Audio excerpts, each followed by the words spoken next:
$500 for a man's life. 1,000 if he's famous enough, 5,000 if he's terrorized a territory. In the Wild West, human hunting became a legitimate profession. The Dunn brothers weren't lawmen, they were cattle thieves who made a deal with a sheriff hiding his own outlaw past. Together, they tracked, betrayed and executed men they once called friends, all for the bounty on their heads. Here's the blood-soaked truth about bounty hunting in the American frontier. Before we start tonight's story, if you use these to fall asleep, that's what they're for. So like or subscribe. Tell me where you're listening from and what time it is. Got comments from Seattle to Stockholm last time. The time zone thing never stops being weird to me. So, we're going back to the Wild West tonight. But before we go anywhere, get cozy. Like, actually cozy. Pillows good? Blanket situation handled? Perfect. Trust me on this one. Your eyes flutter open in a rough-hewn cabin somewhere in Oklahoma territory. The year is 1893. Your back aches from the thin, lumpy mattress beneath you, and the wool blanket scratches against your skin. Not like your soft, comfortable bed right now. Outside, the wind whistles through the cracks in the wooden walls. It's still dark, but dawn isn't far off. The air carries the scent of wood smoke, coffee, and gun oil. That last smell is always around these days. Everyone's armed, everyone's dangerous, and everyone's watching their back, including you. You swing your legs over the edge of the bed and wince. Your boots have left a trail of red Oklahoma dust across the floor. You slept with your gun belt on again, third night in a row, but that's what happens when you're hunting human beings for money. You're basically a professional killer with a piece of paper making it legal. Yeah, welcome to the world of the Wild West bounty hunter. It's not what the dime novels make it out to be. It's dirtier, it's bloodier, it's morally murkier than a creek after a cattle drive. Picture this. It's 1892, and the notorious Dalton gang had just met their bloody end in Coffeyville, Kansas. 4 bandits gunned down in the street after trying to rob 2 banks at once. Talk about ambitious. But the gang wasn't just those 5 guys. They had friends, associates, fellow outlaws, and those guys, they scattered like buckshot. The law was stretched thin across territories bigger than some European countries. Marshals couldn't be everywhere. So what did they do? They turned to people who knew the outlaws best. Former friends, former partners, even former criminals themselves. That's how the Dunn brothers got into the bounty hunting business. I spent months researching these guys, and let me tell you, the line between outlaw and lawman was paper thin. Sometimes it didn't exist at all. You want us to bring in the Wild Bunch? B. Dunn probably asked when offered the deal, and the marshals like, dead or alive? Preferably dead. Less paperwork. That's not an exaggeration. They literally preferred outlaws dead. Hauling a live prisoner across hundreds of miles of territory was dangerous. A dead body just needed a wagon and some ice if the weather was hot. The Dunn brothers weren't exactly model citizens themselves. Bill, B, Dal, Calvin, and George Dunn ran a boarding house near Ingalls and a meat market in Pawnee, Oklahoma. But they also had a side hustle in cattle rustling. Yeah, criminals hunting criminals. Welcome to the frontier justice system. Their teenaged sister Rose had even fallen in love with one of the outlaws they were now hunting, George Bitter Creek Newcomb of the Wild Bunch. Nothing complicated about that family dinner conversation, but this story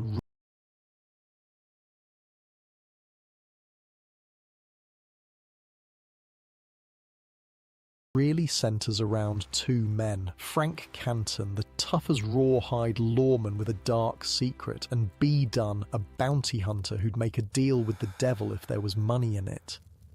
Let's back up, though. The Wild West didn't just magically become wild. By the 1890s, the American frontier was actually closing. The government had pushed across the continent in waves, claiming land by purchase, annexation, and removal of indigenous peoples.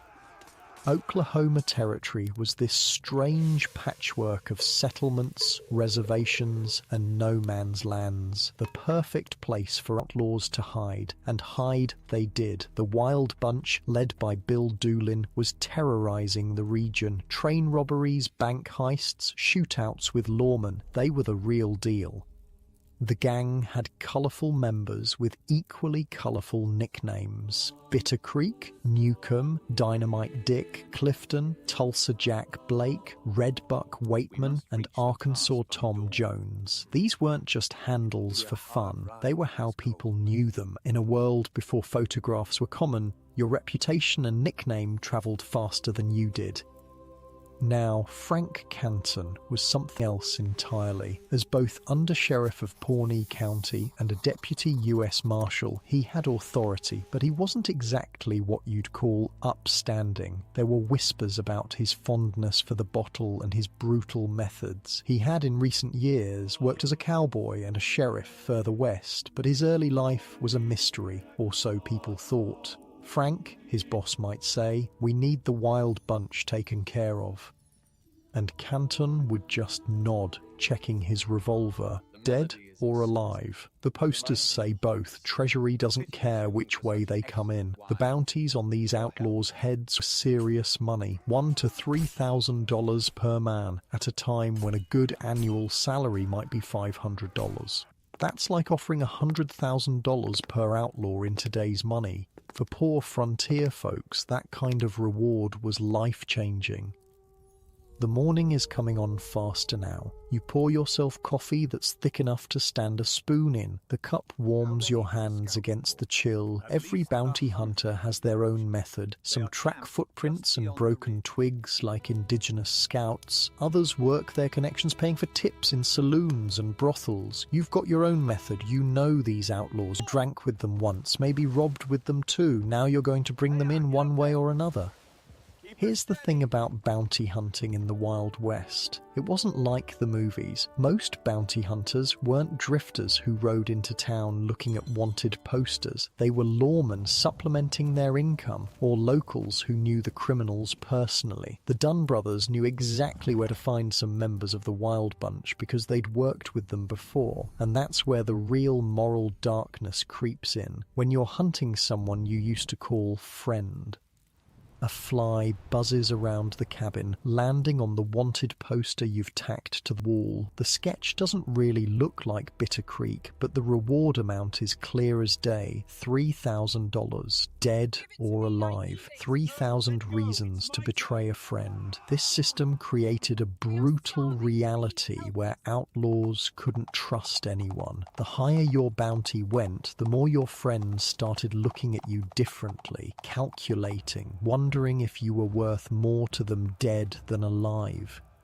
Tell me about the Dunns, people would ask years later, and old-timers would lean in close. They weren't bounty hunters, they were bounty killers. Most people assume the term bounty hunter was common in the Old West, but it actually wasn't used much back then. These men were called manhunters, or sometimes just detectives. The profession wasn't regulated. Anyone could decide to track down a wanted man. The only credential you needed was to bring in the body. By spring of 1895, tensions were building between Frank Canton and the Dunn brothers. They were supposed to be working together to take down the Wild Bunch, but there was money involved, and where there's money, there's betrayal. B. Dunn had figured out a way to cut Canton out of the rewards. He and his brothers had a solid lead on where to find Bitter Creek Newcomb and Charlie Pierce. They just needed to get Canton out of the way first. Your coffee's done. You strap on your gun belt, tightening it a notch. Your rifle is cleaned and loaded by the door. Today's the day you're going to find your quarry. Maybe take them alive if they surrender immediately, but you're not counting on it. You step outside into the pink dawn light. The air smells like dust and sage. Your horse nickickers from the small corral, already sensing a long ride ahead. This is the life you've chosen, or maybe it chose you. Either way, you're a bounty hunter now, judge, jury, and if necessary, executioner, all with the blessing of the law. On the horizon, there's a small dust cloud. Riders coming, maybe it's the Dunn brothers, maybe it's the Wild Bunch. Either way, you check your gun one more time. In this country, everyone's hunting someone, and sometimes they're hunting you right back. The morning sun breaks fully over the prairie now, casting long shadows across the dusty ground. You squint against the light, watching those distant riders draw closer. Your hand rests on your revolver. In the world of bounty hunting, hesitation means death. Frank Canton was watching his own shadows that spring. He had no idea how close his past was to catching up with him, or how much blood would be spilled before his story ended. The manhunt was about to begin in earnest, and not everyone would live to see it end. 2 weeks pass. The prairie sun beats down mercilessly as you ride alongside the Dunn brothers. 5 men with weather-beaten faces and cold eyes, their horses kicking up dust clouds that hang in the still Oklahoma air. You've thrown your lot in with them because they know things, where the Wild Bunch hides, who shelters them, which saloon girls whisper secrets after midnight. Bitter Creek's got a sweet spot for our Rose, Bill Dunn says, breaking the silence. Man'll do anything for love, even ride straight into a bullet. The other brothers laugh, but there's no humour in it, just the hollow sound of men planning a killing.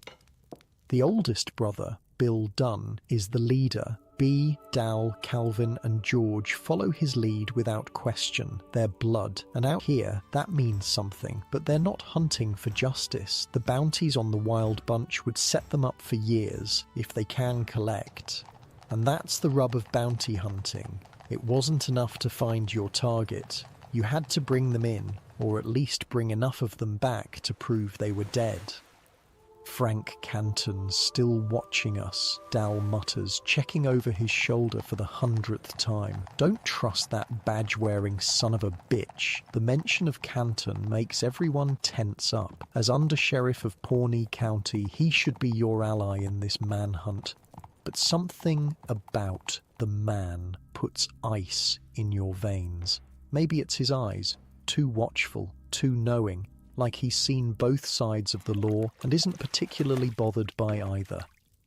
Here's something they don't tell you in the dime novels. Bounty hunters weren't lone wolves. They worked in groups because taking down dangerous outlaws alone was suicide. They formed posses, made deals with local lawmen, and sometimes even conspired with other outlaws to betray their friends. The ground beneath your horse's hooves changes from prairie grass to harder packed dirt. You're nearing Ingalls, a little nothing town that's become infamous as a hideout for the Wild Bunch. The place has maybe 100 residents, most of whom turn a blind eye to the outlaws in their midst. Why? Because outlaws spend money. They drink expensive whiskey, buy rounds for the house, pay for rooms in cash, and don't haggle with shopkeepers. Town up ahead, Bill Dunn says, adjusting his rifle in its scabbard. We don't all ride in together. Too obvious. You nod. Smart. The Dunns might be criminals themselves, but they're not stupid. I'll go with Calvin, you say. We'll take the saloon. You boys check the boarding house. What none of you say out loud is that Rose Dunn might be at the boarding house too, their own sister, sleeping with the enemy. The girl is barely 17, but has already chosen her side. At least that's what her brothers think. In reality, Rose is about to become the perfect bait in their deadly trap. Back in Pawnee, Frank Canton sits at his desk, cleaning his revolver for the 3rd time today. The man is methodical, patient. His real story would shock the territory if it ever got out, because Frank Canton isn't his real name. He was born Josiah W. Joe Horner in Virginia back in 1849. As a teenager, he became a cowboy in Texas, trailing cattle north for Texas cattleman Burke Burnett. But somewhere along the way, young Joe took a wrong turn. From 1871 to 1878, he robbed banks, rustled cattle, and killed at least one man, a Buffalo soldier, during a gunfight. In 1877, authorities finally caught up with him after he robbed a bank in Comanche, Texas. But Horner wasn't done yet. He escaped from Texas Ranger custody and fled north to Nebraska, where he shed his outlaw identity like a snake shedding its skin. Joe Horner died on the trail, and Frank Canton rode into Wyoming a new man. Wait, what? Yeah, you heard that right. The lawman hunting down the wild bunch was himself a wanted fugitive with a fake identity. The irony gets even better. Canton eventually became sheriff of Johnson County, Wyoming, before moving to Oklahoma Territory. A bank robber turned sheriff turned bounty hunter. You almost have to admire the audacity. You think Newcomb will show? Calvin Dunn asks as you tie your horses behind the Ingalls Saloon. You check your pocket watch. 2:17 in the afternoon. Hot as hell. If Rose sent that letter like Bill said, he'll come running. And if he brings Pierce with him, you pat your revolver. More bounty for us. The saloon is like every other frontier watering hole. Dim, smelling of stale beer, tobacco, and unwashed bodies. A handful of men lean against the bar, eyeing you suspiciously as you enter. The piano player doesn't miss a note, but his eyes follow you too.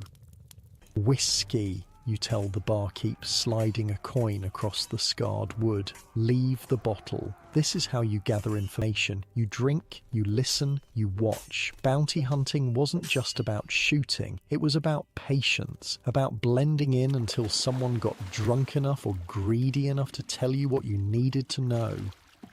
Calvin takes a table near the back facing the door. You lean against the bar, seemingly casual but positioned to see the street through the grimy window. Every man who walks past gets a quick assessment. Height, build, weapons, the way they move. You're looking for Bitter Creek's distinctive limp, the result of a shootout with lawmen last year. The whiskey burns going down. 3 hours pass like molasses. The piano player changes. The crowd thins, then builds again as evening approaches. No sign of Newcomb or any of the wild bunch. Then a girl slips through the batwing doors. Young, pretty, moving with purpose. Rose Dunn. She doesn't acknowledge you or her brother, just takes a seat at a small table and orders coffee. She's here, Calvin mutters as you refill his glass. That means they're coming. Outside, the sun begins its descent, painting the dusty street gold. Shadows lengthen. Perfect ambush weather. What's about to happen isn't a fair fight. It's not going to be a shootout at high noon with men facing each other down the middle of the street. That's movie nonsense. Real bounty hunters didn't announce themselves. They didn't give their quarry a sporting chance. They waited until their target was vulnerable, sleeping, drunk, with a woman, unarmed. Then they struck. Fast, hard, final. Back in his office, Frank Canton reviews what he knows about the Dunn brothers. They're unreliable, but they have connections to the wild bunch that he lacks. He needs them, for now. But he doesn't trust them. Especially not Bill Dunn, who's been asking too many questions about Canton's past. Marshall, a deputy, interrupts his thoughts. Telegram from Ingalls. The Dunns have been spotted. Canton folds the paper carefully. Saddle my horse. As he straps on his gun belt, Canton considers what he knows. The Dunns plan to ambush members of the wild bunch who might be coming to visit Rose. They didn't tell Canton when or where, trying to cut him out of the reward money. Amateurs, he mutters, checking his Winchester rifle. They've forgotten the cardinal rule of the frontier. Betrayal works both ways. Night falls completely. You and Calvin have moved outside, positioning yourselves in the shadows across from the boarding house. Bill and the other brothers have spread out, covering all exits. Rose left the saloon an hour ago, presumably to wait in her room for Newcomb. Movement, Calvin whispers, nodding toward the edge of town. Two riders moving cautiously. Even in the darkness, you can make out Bitter Creek Newcomb's lanky frame and Charlie Pierce's distinctive hat. They're armed but relaxed, expecting to visit a sweetheart, not ride into an ambush. Your mouth goes dry. This is the moment. These men are worth $5,000 together, enough to buy a decent ranch, enough to start fresh somewhere the Dunns aren't known as cattle thieves. You've never killed a man for money before, but there's always a first time. The two outlaws dismount at the hitching post outside the boarding house. They're laughing about something, completely unaware. Newcomb stretches, wincing at his old wound, the one Rose's brother B gave him in a previous encounter. Now? Calvin breathes. You shake your head. Let them get inside first. This isn't just about making sure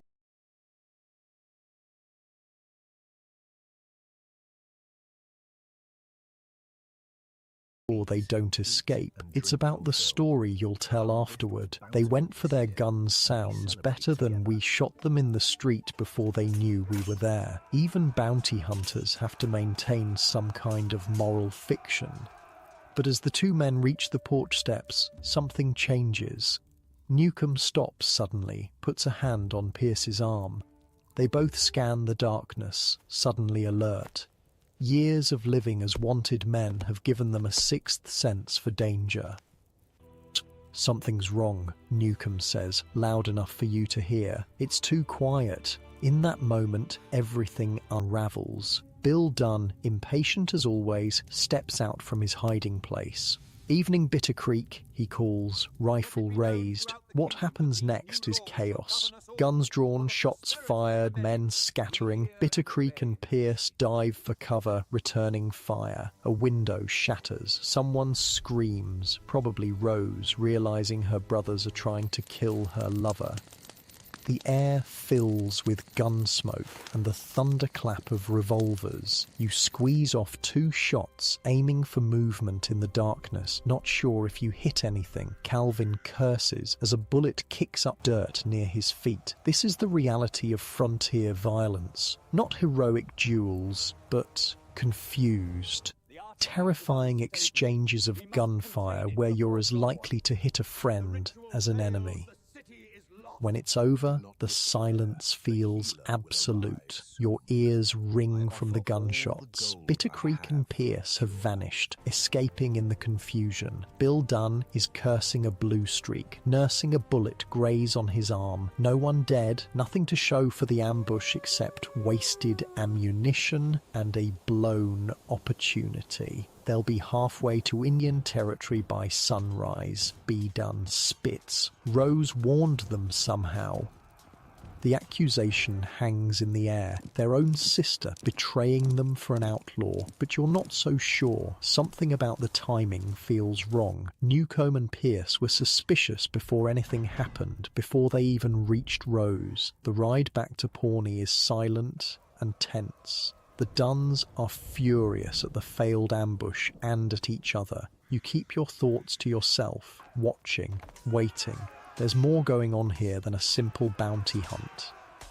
2 days later, Frank Canton calls you into his office. He looks tired, the lines around his eyes deeper than usual. The Dunns are planning something, he says without preamble. Bill's been asking questions about my time in Wyoming. You nod, waiting. Canton rarely reveals anything without purpose. I need you to stay close to them, find out what they're planning. They don't trust me, you point out. Not after Ingalls.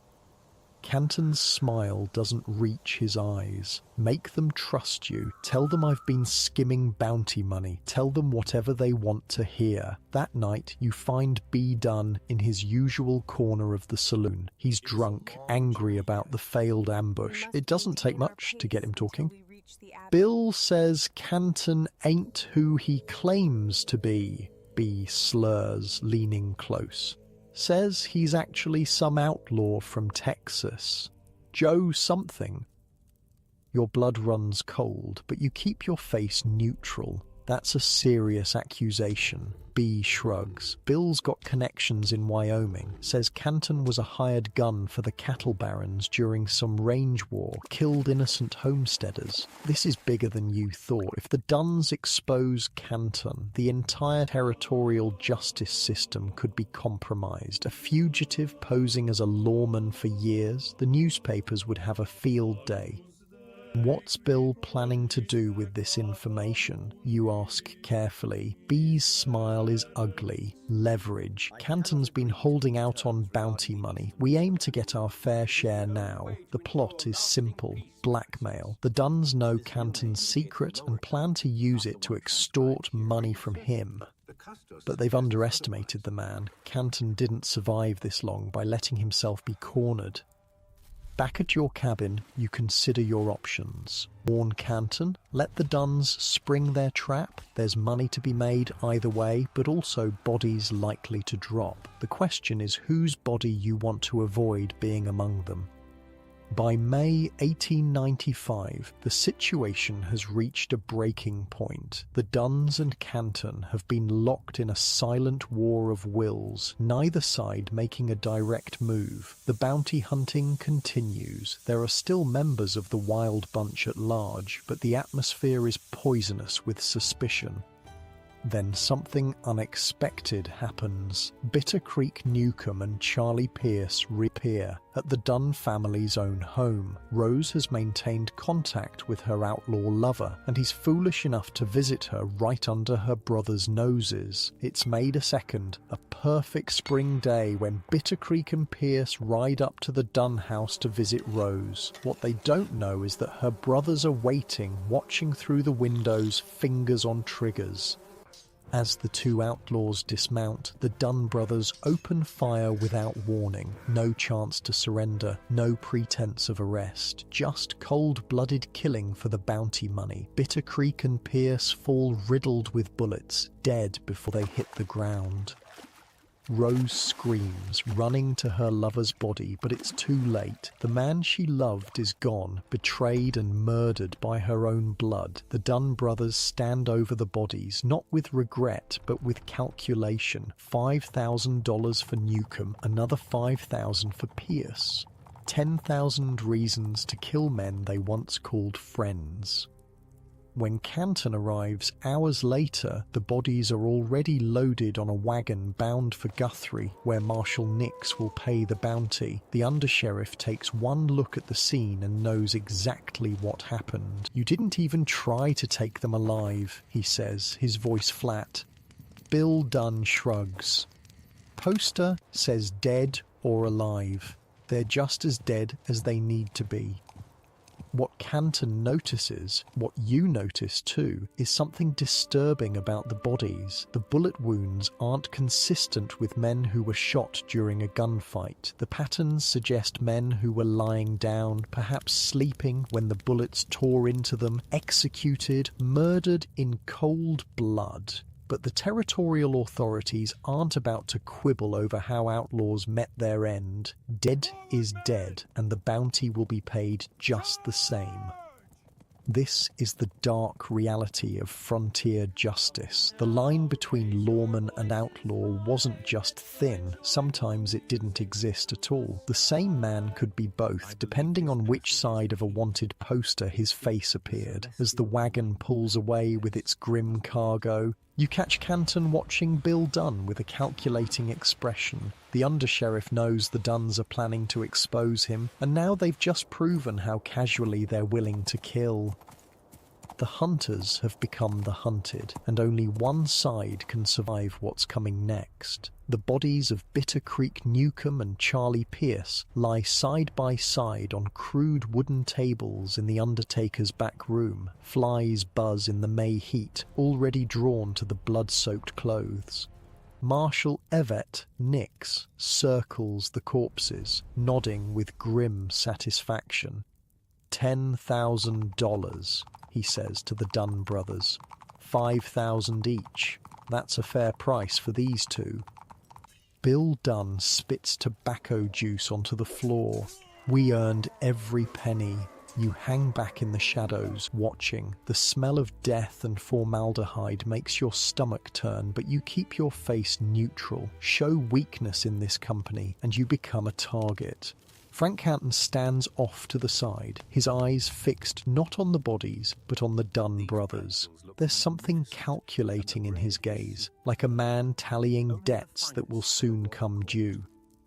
"How'd you manage to get the drop on them?" Nix asks, looking at the bullet wounds. "Bitter Creek was quick on the draw. They came to see our Rose," George Dunn says. "Weren't expecting trouble from family." The words hang in the air. Betraying family. There's nothing lower out here except maybe betraying friends. The Dunns have now done both. After the bounty paperwork is signed, you follow the brothers to the bank. $10,000 gets counted out in crisp bills, more money than most frontier folk will see in a decade. The banker's hands tremble slightly as he counts. Everyone knows where this money came from. Blood money. "You're cut," Bill Dunn says later, sliding $500 across the table to you back at the saloon. "For keeping watch." It's less than agreed upon, but you know better than to argue. The Dunns aren't in a generous mood, especially with Canton breathing down their necks. Plus, there's the matter of Rose. The girl hasn't spoken to her brothers since the killings. Some say she's left town entirely, unable to live with the men who murdered her lover. "What about Canton?" you ask quietly. "He knows." "Knows what?" B. Dunn's voice has a dangerous edge. "That Newcomb and Pierce weren't shot in self-defense. Those wounds tell a different story." The Dunn brothers exchange glances. "Don't matter," Bill finally says. "Dead is dead. Reward's the same either way." He's right about the reward, but wrong about what matters. In the Wild West, reputation was everything, and word is spreading about how the Dunn brothers operate, not as legitimate bounty hunters taking dangerous men alive when possible, but as cold-blooded killers who'd shoot a man in his sleep if there was money in it. Back at his office, Canton pulls a file from his desk. Inside are telegrams from Wyoming, letters from Texas, wanted posters with faces that look eerily familiar. He's been building this file on the Dunn brothers for months. Not for any official investigation, this is personal. Canton takes a bottle from his drawer and pours a generous measure. The whiskey burns, but it steadies his hands. The Dunns know his secret. It's only a matter of time before they try to use it against him. He needs to strike first. But there's a complication. Word has come down from Judge Isaac Parker, the infamous hanging judge of Fort Smith, Arkansas. He wants the rest of the Wild Bunch taken care of, and he doesn't much care how it happens. The three guardsmen, legendary lawman Heck Thomas, Bill Tillman, and Chris Madsen, have been authorized to form posses and hunt down the remaining outlaws by any means necessary. The Dunns, despite their questionable methods, are now part of those posses. They've got Heck Thomas's ear, and the old manhunter values results over propriety. If Canton moves against the Dunns now, he'll have more enemies than he can handle. So he waits, watches, plans. Summer arrives with brutal heat. The manhunt for the Wild Bunch intensifies. Bill Doolin, the gang's leader, has gone to ground, but rumors place him near Lawson in what will eventually become Pawnee County. His wife and child are there, and even outlaws get homesick. You ride with different posses over these months, sometimes with the Dunns, sometimes with other lawmen. The rewards keep coming, smaller than the Newcomb and Pierce bounties, but steady. You've saved nearly $2,000, enough to maybe buy land somewhere people don't know your name or your deeds. One sweltering afternoon, you find yourself riding alongside Heck Thomas himself. The legendary manhunter is in his 50s now, face weathered like old saddle leather, eyes sharp as a hawk.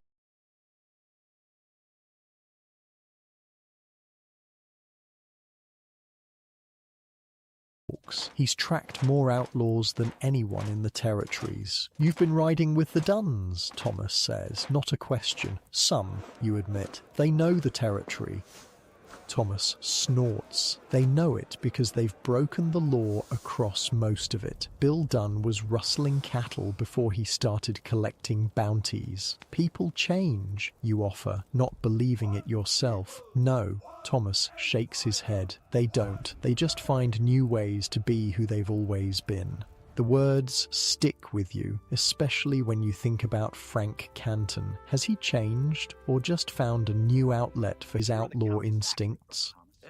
September brings cooler weather and a breakthrough in the hunt for Bill Doolin. The Wild Bunch leader has been spotted in Eureka Springs, Arkansas. Bill Tilghman, the quietest and deadliest of the three guardsmen, volunteers to go after him alone. "Too many men spook him," Tillman explains at the planning meeting. "I'll bring him in." "Dead or alive?" Bill Dunn asks, a hungry look in his eyes. Tilghman's gaze is cold. "The law prefers them alive, Dunn. Justice is supposed to happen in courtrooms, not back alleys." The rebuke is clear. The Dunn's reputation has spread. Even among hardened lawmen, there are lines you don't cross. Killing unarmed men in their sleep, that's murder, not justice, no matter what the wanted poster says. While Tilghman heads to Arkansas, tension builds in Pawnee. The Dunns, flush with reward money, have been drinking heavily, bragging about their kills. Bill Dunn in particular has been hinting that he knows things about certain lawmen that could end careers, or worse. Canton avoids the saloons, keeps to himself, but he's watching, always watching. You find yourself caught between worlds. The Dunns still consider you one of their posse, but Canton has been asking you to report on their movements. Double-crossing bounty hunters is a dangerous game, but then again, so is bounty hunting itself. Dunn's planning something, you tell Canton one evening, meeting behind the livery stable. He's been talking to that butcher who got arrested for receiving stolen cattle last year, the one the Dunns used to sell to. Canton nods. "I know. I've been watching him too. Why not just arrest him? You've got plenty on him by now." The undersheriff's smile is cold. "It's complicated. The Dunns have friends in high places now. Those bounties bought them influence." What Canton doesn't say, what he doesn't need to say, is that the Dunns also have something on him, knowledge that could destroy everything he's built. January 1896 brings the news. Tilghman has captured Bill Doolin alive in Eureka Springs. It's a sensation. The leader of the Wild Bunch taken without a shot fired by one man walking into a bathhouse and placing a gun against Doolin's head while he soaked in a tub. That's how it's done, Thomas tells anyone who'll listen in the Pawnee saloon. Clean, professional. Doolin will hang after a proper trial. The Dunn brothers fume. There's no bounty to collect since Tilghman made the arrest as an official lawman. $20,000, the highest bounty ever offered in the territory, gone. But the story doesn't end there. 2 weeks after his capture, Bill Doolin escapes from the Guthrie jail, along with several other prisoners, including Dynamite Dick Clifton. The manhunt begins anew, with even higher stakes. Doolin is now not just an outlaw, but a fugitive who's humiliated the law. "Double the reward," Nix announces. 40,000 for Doolin, dead or alive. The territory explodes with bounty hunters, lawmen, and posses, all searching for the escaped outlaw. The three guardsmen coordinate the official manhunt, but dozens of independent operators join the chase, drawn by the massive reward. Among them, the Dunn brothers are particularly determined. $40,000 would set them up for life. They could leave the territories entirely, head to California or back east where no one knows their names or deeds. "We'll find him first," Bill Dunn promises, checking his rifles. "We've got sources the lawmen don't." What he means, though he doesn't say it aloud, is that they're willing to use methods the lawmen won't. Torture, threats against family members, burning down houses to flush out hiding outlaws. The brutal winter gives way to spring. Still no sign of Doolin. The manhunt continues, but with less intensity as other crimes demand attention. The frontier doesn't pause its violence just because one famous outlaw is at large. Then in April, B. Dunn receives word from an informant. Doolin has been spotted near his wife's family home outside Lawson. He's risking everything to visit his wife and young son. "We move tonight," Bill Dunn tells his brothers. "Just us. No lawmen to split the reward with. You're included in the plan by default. The Dunns need every gun they can trust, and while they don't fully trust you, they believe money keeps you loyal. They're not entirely wrong." The ambush is set for the small farmhouse where Doolin's wife is staying. 6 men with rifles surrounding a sleeping house, waiting for one of the most dangerous men in the territory to walk into their trap. Hours pass. Midnight comes and goes. Your legs cramp from crouching in the underbrush, but you dare not move. The Dunns are in position, patient as spiders. Just before dawn, a lone rider approaches. He's cautious, circling the property once before dismounting. Even in the faint pre-dawn light, you recognize Bill Doolin from the wanted posters. He moves with a slight limp, an old wound that never healed right. He ties his horse to a post, checks his guns, then heads for the back door of the farmhouse. No one moves. The plan is to take him inside, where there's less chance of him escaping in the darkness. 10 minutes pass, then 20. Bill Dunn gives the signal. 3 short whistles, barely audible. You move toward the house with the others, spreading out to cover all exits. Through a window, you see lamplight, Doolin reuniting with his wife and child. Something twists in your gut. This doesn't feel like justice. It feels like an ambush on a family moment. Bill Dunn kicks in the front door. Doolin hands up. What follows is chaos. Gunshots, screaming, breaking glass. Doolin fires back from somewhere inside, his bullets splintering the doorframe inches from your head. A woman's voice, his wife, begging everyone to stop. In the confusion, something unexpected happens. Doolin manages to slip out a back window, firing as he goes. He makes it to his horse, despite taking what looks like a bullet to the shoulder. The Dunns fire after him, but in the darkness, they miss. Follow him, Bill Dunn roars, already running for his own horse. The chase is on. 5 riders pursuing one wounded man across the Oklahoma countryside. Doolin is desperate, riding hard despite his injury. He knows what capture means, either death on the spot or a return to jail, followed by a hangman's noose. Dawn breaks fully as you crest a hill and spot Doolin's horse, riderless, grazing by a creek. The outlaw has gone to ground. "Spread out," Bill orders. He can't have gone far. Not bleeding like that. You fan out through the brush and trees along the creek, every sense heightened, listening for movement, watching for disturbed ground or broken branches. This is the most dangerous moment in any manhunt, when the quarry is cornered, wounded, with nothing to lose. A gunshot cracks the morning silence. Then another. You run toward the sound, heart pounding. Through the trees, you see B. Dunn on the ground, clutching his leg. Blood seeps between his fingers. 20 yards away, Doolin is reloading his revolver behind a fallen log. Bill Dunn crashes through the underbrush, firing wildly. Doolin returns fire, more disciplined, making each shot count. It's an uneven match, 1 wounded man against 4 hunters. The outcome is inevitable. When it's over, Bill Doolin lies dead, 5 bullets in his body, none from your gun. You held back, watching rather than participating. Bill Dunn stands over the outlaw's corpse, a strange expression on his face. Not triumph, not relief, something closer to disappointment, as if he's lost his purpose along with his quarry. $40,000, he says finally. Get him on a horse. We're taking him to Guthrie. B's wound isn't serious. A clean shot through the meaty part of his thigh. He'll recover, though he'll have a limp to match the man who gave it to him. As you help load Doolin's body across his own horse, you realise something has changed. The hunt is over. The wild bunch is effectively finished. There are still a few members at large, but without Doolin, they're just scattered outlaws, not a gang.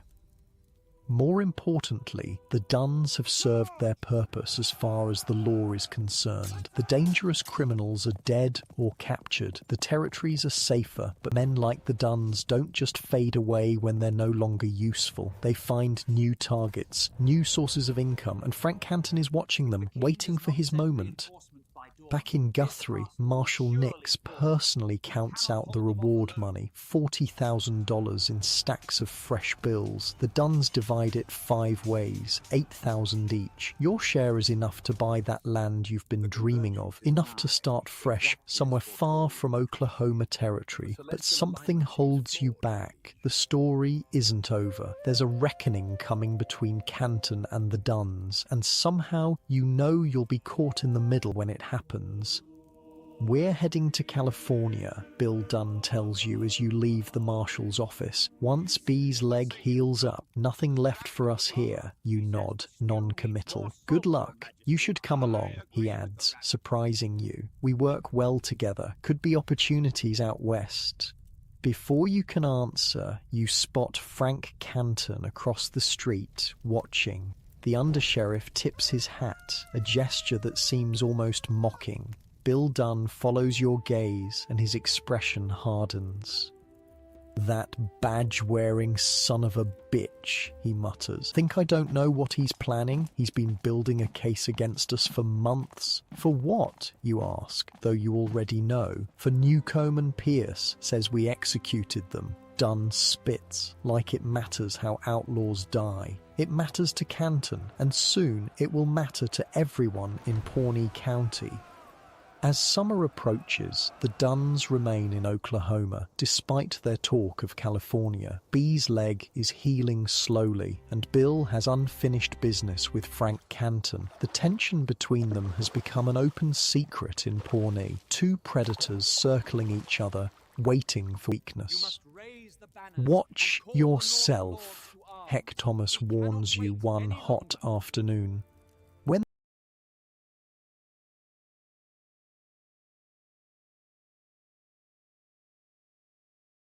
those two finally clash, anyone nearby is liable to get caught in the crossfire. You nod, appreciating the concern from the legendary manhunter. I've been thinking of moving on. Thomas studies you for a moment. You've got the makings of a good lawman, you know, not like the Duns. They're just killers with temporary permission. The words stay with you as you ride back to your cabin. Maybe there is another path. Maybe the blood money in your pocket doesn't have to define your future. But first, you need to survive what's coming, because Frank Canton isn't just building a case against the Duns, he's planning to eliminate them entirely, and the Duns know it. The storm clouds are gathering over Pawnee County, and when the lightning strikes, it will change the territory forever. Summer in Oklahoma territory brings sweltering heat that seems to ignite tempers as readily as it does the dry prairie grass. You've taken to sleeping outside your cabin most nights, the interior too stifling even with windows open. The Doolin bounty money sits hidden beneath a loose floorboard. Inside, still mostly untouched. Every time you think about spending it, something holds you back. It's not guilt exactly, more like caution. Money earned from death has a way of bringing more death along with it. The Duns haven't left for California as planned. B's leg is healing, but there's another reason for their delayed departure. Bill Dunn has been meeting with territorial politicians in Guthrie, using his newfound wealth to buy influence. The bounty hunter who helped eliminate the wild bunch now finds doors open to him that were previously shut tight. Frank Canton knows this. He watches from the shadows, gathering information, building his case piece by piece. The undersheriff rarely sleeps these days, driven by something beyond mere duty. The feud between him and the Dunns has become personal, though few understand just how deep it runs. Canton's digging into our past. Bill Dunn tells you one evening at the saloon. He's invited you to drink with him and his brothers, a calculated show of trust. Got people asking questions back in Texas about cattle we sold years ago. You sip your whiskey slowly. Statute of limitations must be up on that by now. Ain't about the law, B. Dunn interjects. His injured leg is propped on a chair, the wound still seeping enough to stain his bandages. It's about reputation. Man gets known as a cattle thief, certain doors close to him. The irony isn't lost on you. The Dunns are worried about being labelled thieves while proudly wearing the mantle of killers. What's Canton's game, you ask? Fishing for information you can bring back to the undersheriff later. This double role has become dangerously comfortable. Bill leans forward, lowering his voice. We know things about him, things that would end more than just his career, and he knows we know. Dal and George Dunn exchange glances, but say nothing. Calvin stares into his glass, seemingly distracted. The brothers aren't as unified as they once were. The money has created new tensions between them. Dal wants to leave immediately for California. George has been talking about buying a ranch in Wyoming. Only Bill and Bee seem determined to stay and confront Canton. What about you? Bill asks suddenly. You sticking around or moving on? You shrug, non-committal. Haven't decided yet. Well, decide soon, B says with surprising heat. Way things are heading, folks are going to have to pick sides. Can't sit on the fence forever. The next morning, you relay the conversation to Canton in the livery stable where his horse is being shod. The undersheriff listens impassively, his face revealing nothing. They're right about one thing, he says finally. People will have to choose sides. And what side am I on, exactly, you ask, irritated by his cryptic manner. Canton studies you for a long moment. That depends. Do you believe there's a difference between hunting outlaws and murdering them in their sleep? Before you can answer, the blacksmith approaches with Canton's horse. The animal's hooves clop on the packed earth. Fresh shoes gleaming in the morning sun. Good work, Canton tells the smith, paying him extra. Horse needs to be ready for hard riding. Might be leaving town soon. The comment catches your attention. Going somewhere? Just being prepared. Canton's smile doesn't reach his eyes. Storm's coming. That evening, news spreads through Pawnee that changes everything. B. Dunn has received a commission as a special deputy U.S. Marshal. The appointment comes directly from Marshal Nix's office, bypassing the normal channels. Bill Dunn's political connections have paid off in spectacular fashion. A deputy marshal, Canton says when you bring him the news. He's at his desk, cleaning his revolver with methodical precision. That's a clever move. Now if I move against him, I'm attacking a federal officer. You still planning to move against him?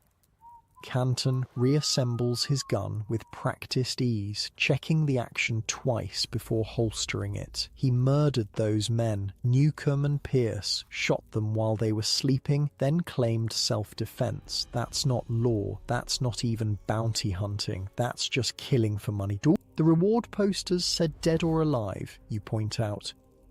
There's a difference between killing a man who's shooting at you and executing him in his bed. Canton's voice is cold. The Dunns crossed that line. They'll cross others if they're not stopped. You can't argue with his logic, but something doesn't add up. Canton's crusade against the Dunns feels too personal, too driven.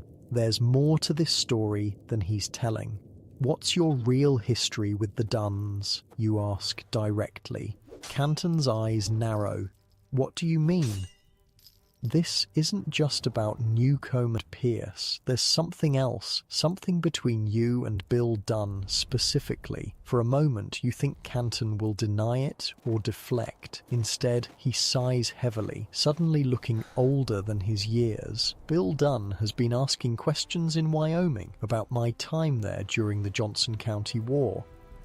The Johnson County War. Even out in the territories, people had heard of the bloody conflict between wealthy cattlemen and small ranchers in Wyoming. Hired guns, mass killings, the US cavalry called in to restore order. You were a sheriff there, you say, remembering bits of Canton's background.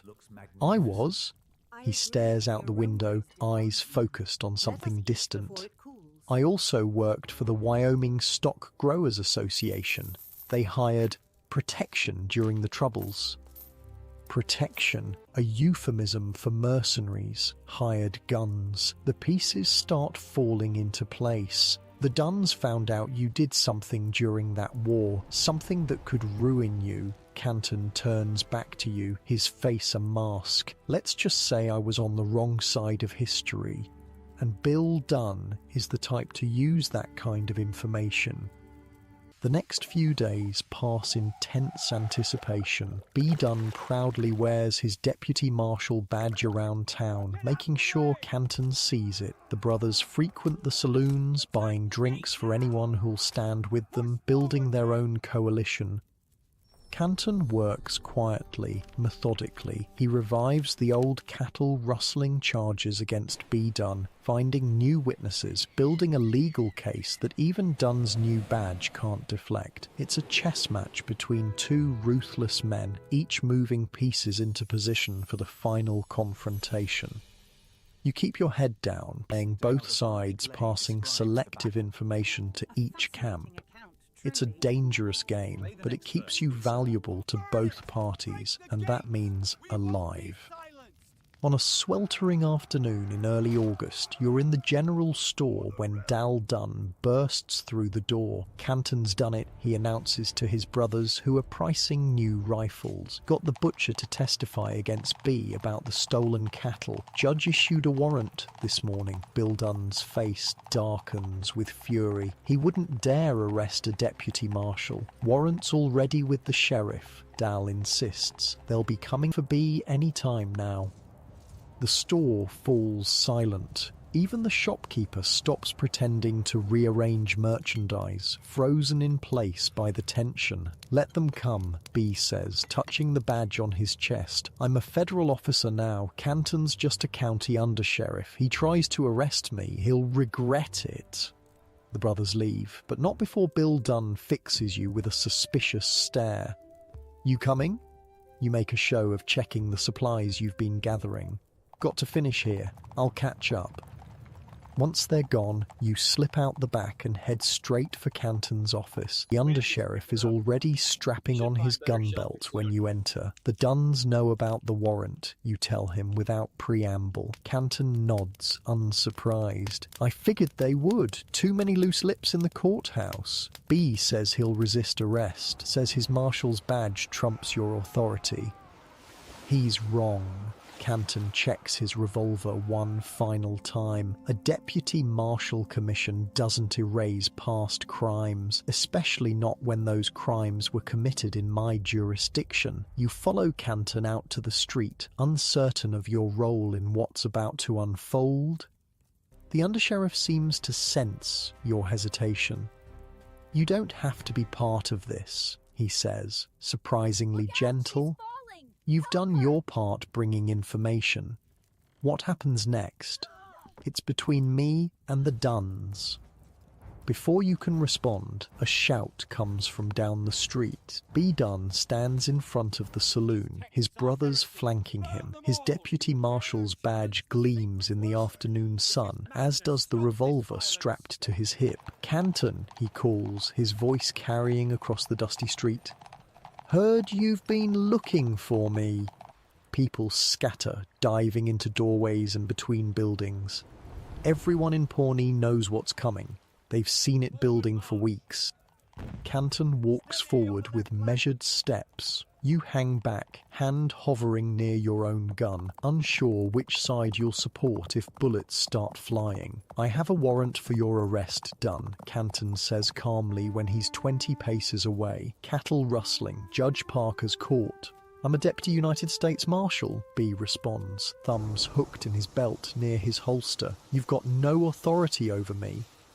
"The badge doesn't wash away your crimes. Come peacefully and you'll get a fair trial." Bill Dunn steps forward, positioning himself slightly behind his brother. "We all know there's nothing fair about this, Canton. This is personal." "The law isn't personal," Canton responds, but there's something in his tone that betrays him. This is personal, deeply so. "The law?"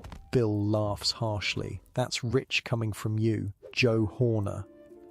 The name falls like a thunderclap in the silent street. Joe Horner. You've never heard it before, but Canton's reaction tells you everything. The undersheriff goes rigid, his face draining of colour. "That's right," Bill continues, sensing advantage. "We know who you really are. The Texas bank robber who escaped jail and made himself a new identity. The outlaw who became a lawman." Canton doesn't deny it. His silence is confirmation enough. "You arrest my brother," Bill says, "and everyone in the territory will know Frank Canton doesn't exist, that the great lawman is just a fugitive playing dress-up." For a long moment, no one moves. The tension stretches like a bowstring pulled too tight. Then Canton does something unexpected. He smiles. "You think that matters now, after all this time?" His voice is calm, almost amused. "I've spent 20 years on this side of the law, caught more outlaws than you've had hot meals. My record speaks for itself." "Your record?" B snarls. "You're a wanted man, Canton, or should I call you Horner? Once folks know the truth, you'll be the one in chains." Canton's smile fades. "Maybe, but first, you're coming with me, badge or no badge." Everything happens at once. B's hand drops to his gun. Canton moves with the speed of a striking snake, his revolver clearing leather before B's fingers close around his grip. A single shot cracks the air. B Dunn staggers backward, a look of shock on his face. A dark stain spreads across his shirt, directly over his heart. He falls without a word, dead before he hits the dirt. Bill Dunn roars with rage, reaching for his own weapon, but Dal grabs his arm, holding him back. "Not here," Dal hisses. "Not like this. He'll kill you too." The street is frozen in tableau, Canton standing with his smoking gun still raised, B Dunn sprawled in the dirt, blood pooling beneath him, the remaining brothers paralysed between grief and fury. "Anyone else want to resist arrest?" Canton asks quietly, his eyes locked on Bill Dunn. The standoff stretches for 10 heartbeats, 20. Then Bill slowly raises his hands, stepping away from his dead brother. "This isn't over, Canton," he says, voice raw with emotion. "Not by a long shot. It never is," Canton replies, holstering his weapon. "Get your brother's body to the Undertaker, then get out of my town, all of you." The Dunns retreat, carrying B's lifeless form between them. The crowd that had hidden during the confrontation now emerges, murmuring in shocked tones. Deputy Marshal B. Dunn, shot dead in the street by Undersheriff Frank Canton. It's the stuff of dime novel legends, already growing in the telling as people spread the news. You approach Canton, who stands alone in the street staring after the Dunns. "Joe Horner?" you ask quietly. Canton doesn't look at you. A ghost from another life. A man who died a long time ago. Bill Dunn will spread the story. Your secret's out. Let him. Canton finally turns to you.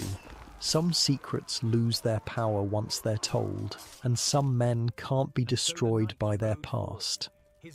As the sun sets on Pawnee, casting long shadows across the street where B. Dunn died, you realise the story is far from over. Bill Dunn isn't the type to accept defeat or the death of his brother. He'll be back with a plan for revenge that will shake the territory to its core.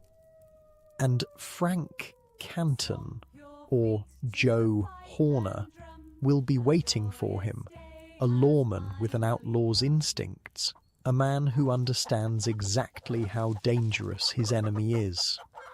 Because in the Wild West, a badge didn't make you a lawman any more than a wanted poster made you an outlaw. What mattered was which side of the gun you were on when the shooting started, and who was left standing when the smoke cleared. That night, you lie awake on your bedroll outside the cabin, staring at stars that seem impossibly distant from the blood and dust of human concerns. The territory feels different now, charged with anticipation. Word of B. Dunn's death will spread like wildfire. The remaining brothers will regroup, plan their next move. Canton will prepare for their return.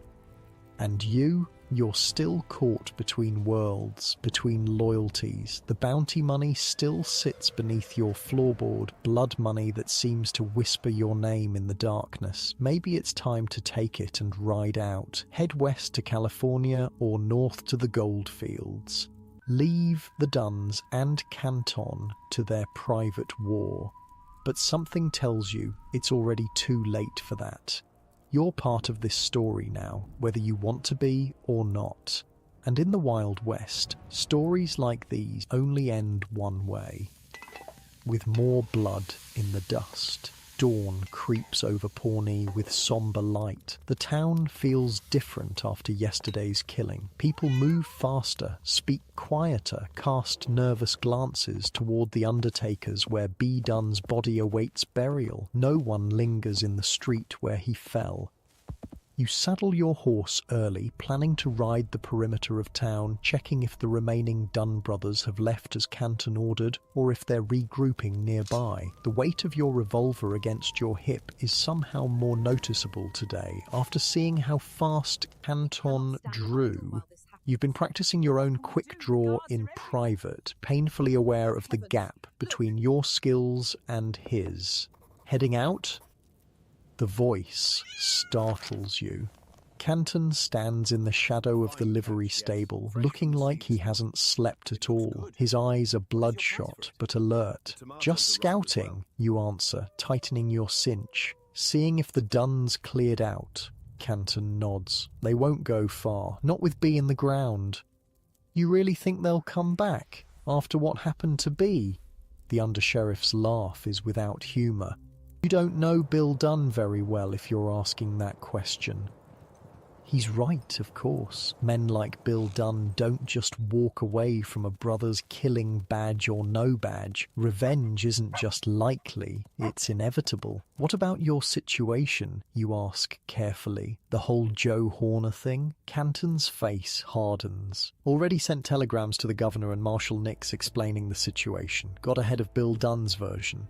And we'll see. He shrugs with forced casualness. 20 years of solid lawman work against an old Texas warrant. Might be enough, might not be too. That's the part he doesn't say. Even in 1896, bureaucracy moves slow. By the time officials decide whether Frank Canton keeps his badge or gets shipped back to Texas in chains, Bill Dunn could have put him in the ground beside his brother. Watch yourself out there, Canton says as you mount up. The Dunns have friends. The morning air is cool as you ride out of town, a brief respite before the day's heat. Your horse's hooves kick up little dust clouds that hang in the still air. The land around Pawnee is mostly flat, with scattered stands of trees marking creek beds. Perfect ambush country. You ride carefully, scanning the horizon, noting the movement of birds that might signal humans disturbing their usual patterns. 2 hours out, you spot what you're looking for. Smoke from a campfire, hidden in a grove of cottonwoods along a creek. Approaching cautiously, you leave your horse tied 100 yards away and proceed on foot. Voices drift through the trees, angry and determined.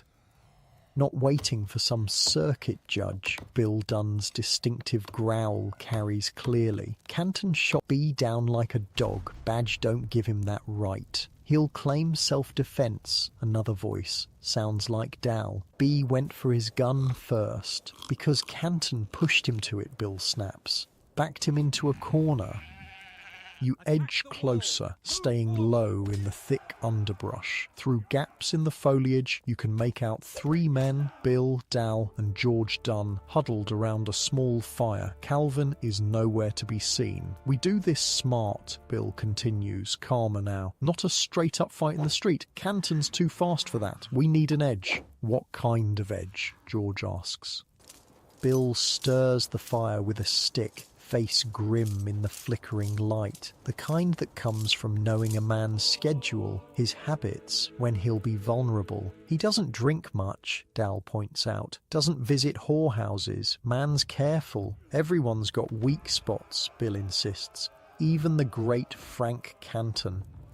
You've heard enough. Slowly, carefully, you back away from the camp. Once clear, you hurry to your horse and ride hard for Pawnee. Canton needs to know the Dunns are planning an ambush, but halfway back, you rein in hard, suddenly uncertain. Who are you really working for in this fight? Canton's been straight with you mostly, but he's living a lie as big as Texas. The Dunns are killers, but their grievance is real. Canton did goad B into drawing, giving himself the excuse to shoot. There's no clean side here, just men with guns and grudges, all waist-deep in blood. You sit your horse on a small rise overlooking the town, caught between loyalties. The smart play would be to grab your bounty money and ride out. Let Canton and the Dunns settle their feud without you in the middle. But running feels wrong somehow, like leaving a story half-finished. By the time you ride back into Pawnee, it's mid-afternoon. The town is buzzing with news. Frank Canton has been suspended pending investigation into his true identity. The telegram came from the territorial governor himself. Canton's been ordered to surrender his badge and guns until authorities sort out whether he's a legitimate lawman or an escaped Texas fugitive. You find him at his house on the edge of town, a small, neat cabin with a front porch where he sits cleaning his rifle. His badge is conspicuously absent from his chest. They suspended you, you say, dismounting. News travels fast. He doesn't look up from his work, hands moving with practiced efficiency over the weapon's parts. You turning in your guns. Now he does look up, a flicker of amusement crossing his face. What do you think? I think the Dunns are camped at Cottonwood Creek, you say, making your choice.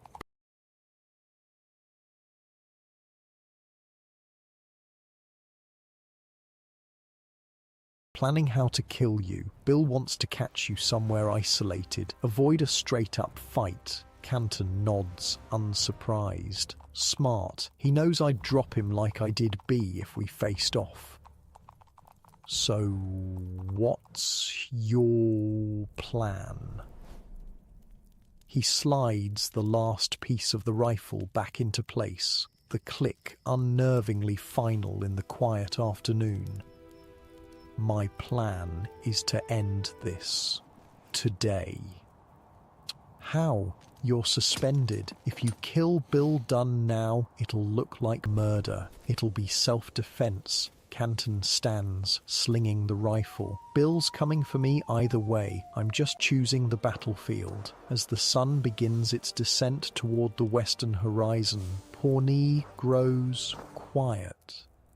Word has spread about Canton's suspension and the Dunns' proximity. Folks are battening down, preparing for the storm everyone can feel coming. You find yourself in the saloon, nursing a whiskey, listening to the town gossip. The story of Canton and the Dunns has grown with each telling. Some say Canton was a famous Texas outlaw who killed 20 men before becoming a lawman. Others claim the Dunns have recruited a dozen gunmen to help them take revenge. The truth, as usual, is both less and more dramatic than the tales.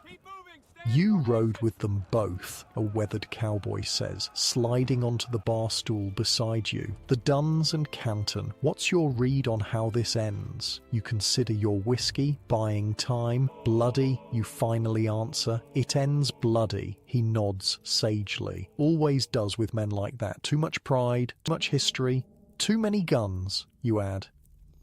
The doors swing open and conversation halts as Bill Dunn steps into the saloon. He's alone, dusty from the trail, face haggard with grief and rage. His eyes scan the room before settling on you.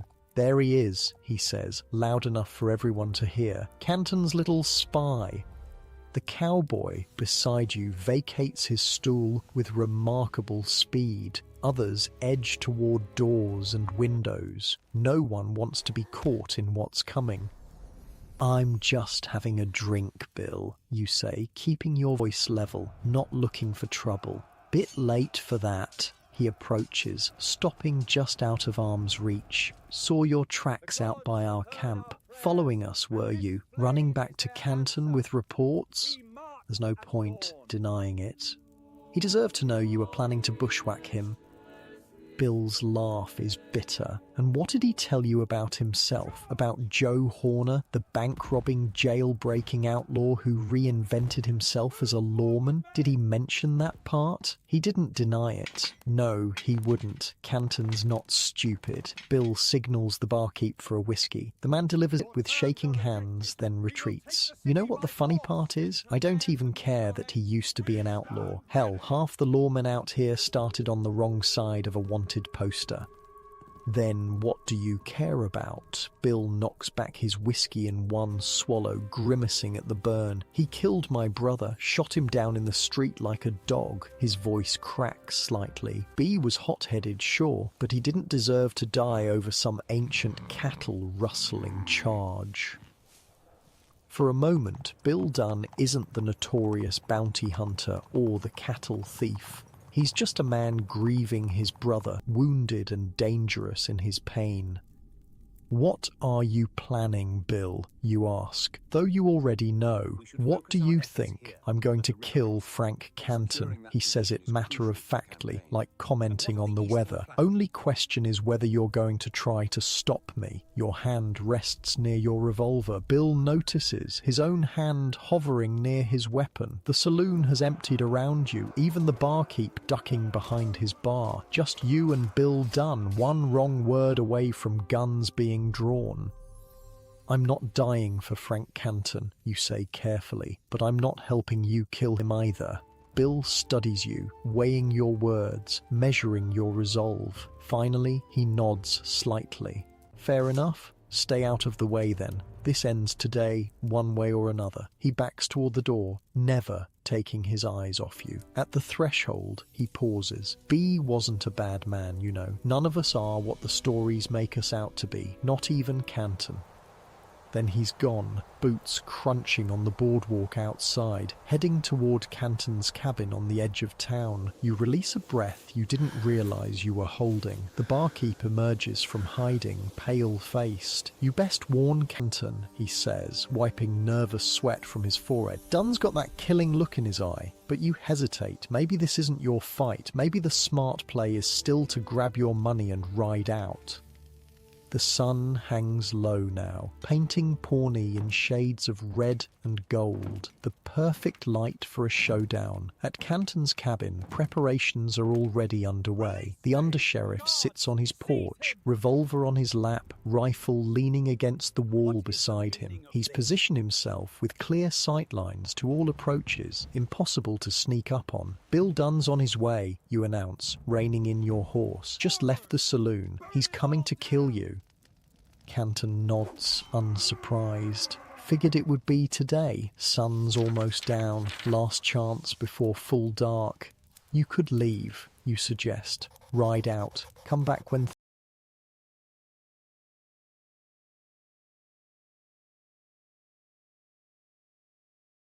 things cool down.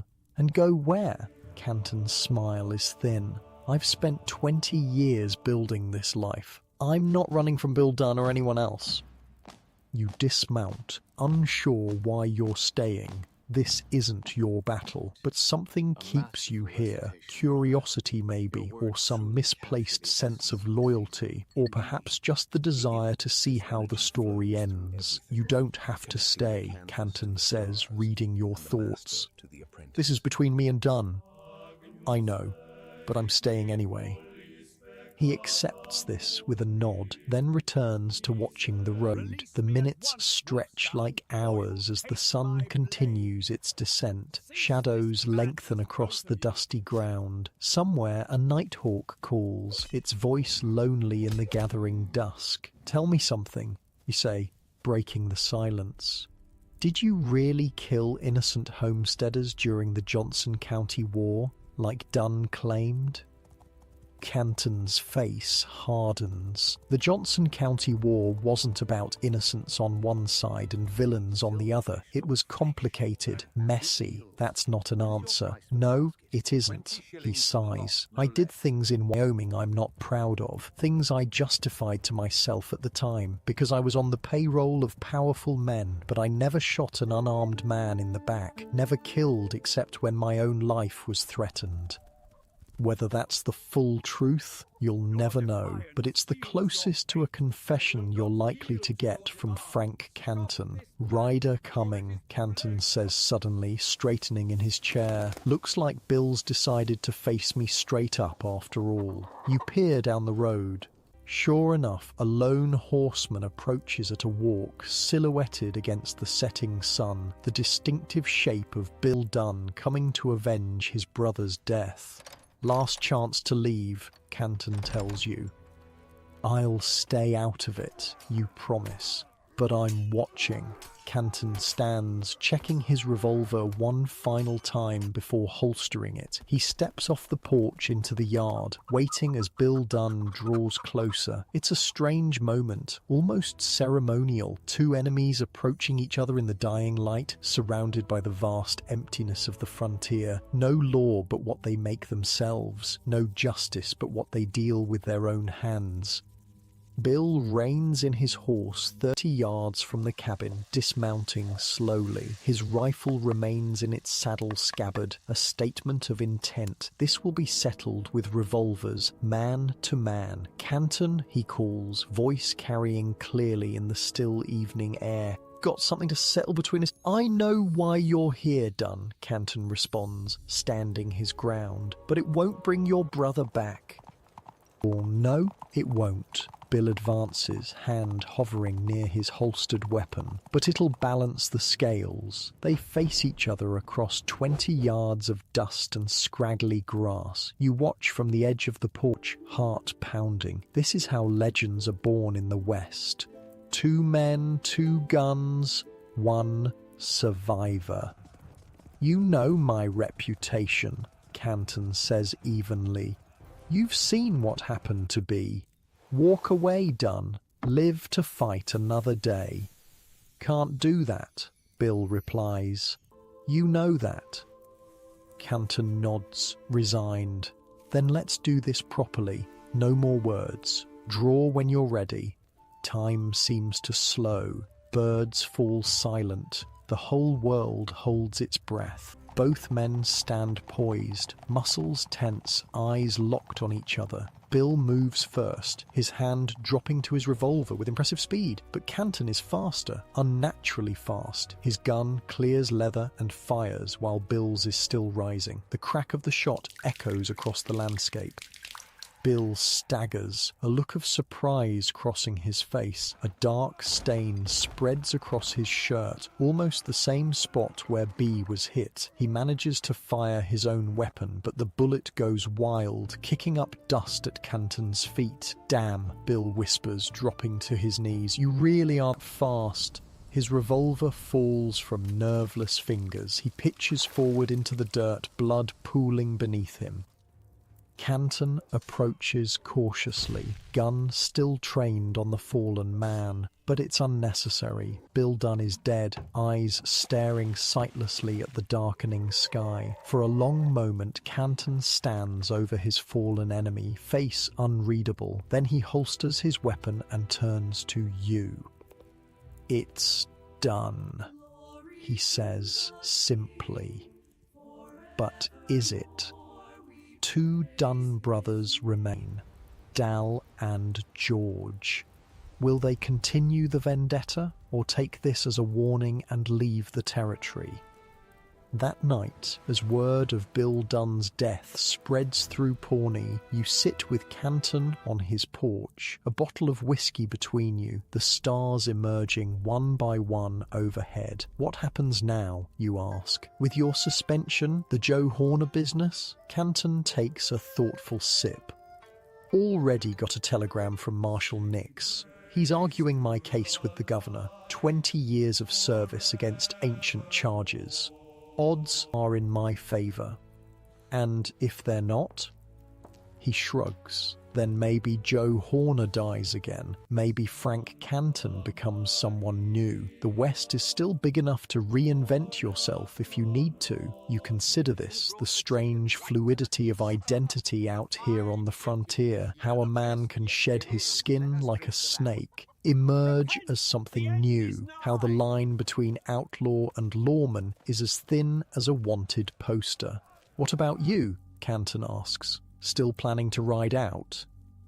The question catches you off guard. You've been so focused on the conflict between Canton and the Dunns, you haven't thought about your own path forward. Not sure, you admit. Might be time for something new. Canton nods, understanding. The bounty hunting life, it changes you, makes you see people differently, as targets, as dollar amounts. Is that why you switched sides, became a lawman?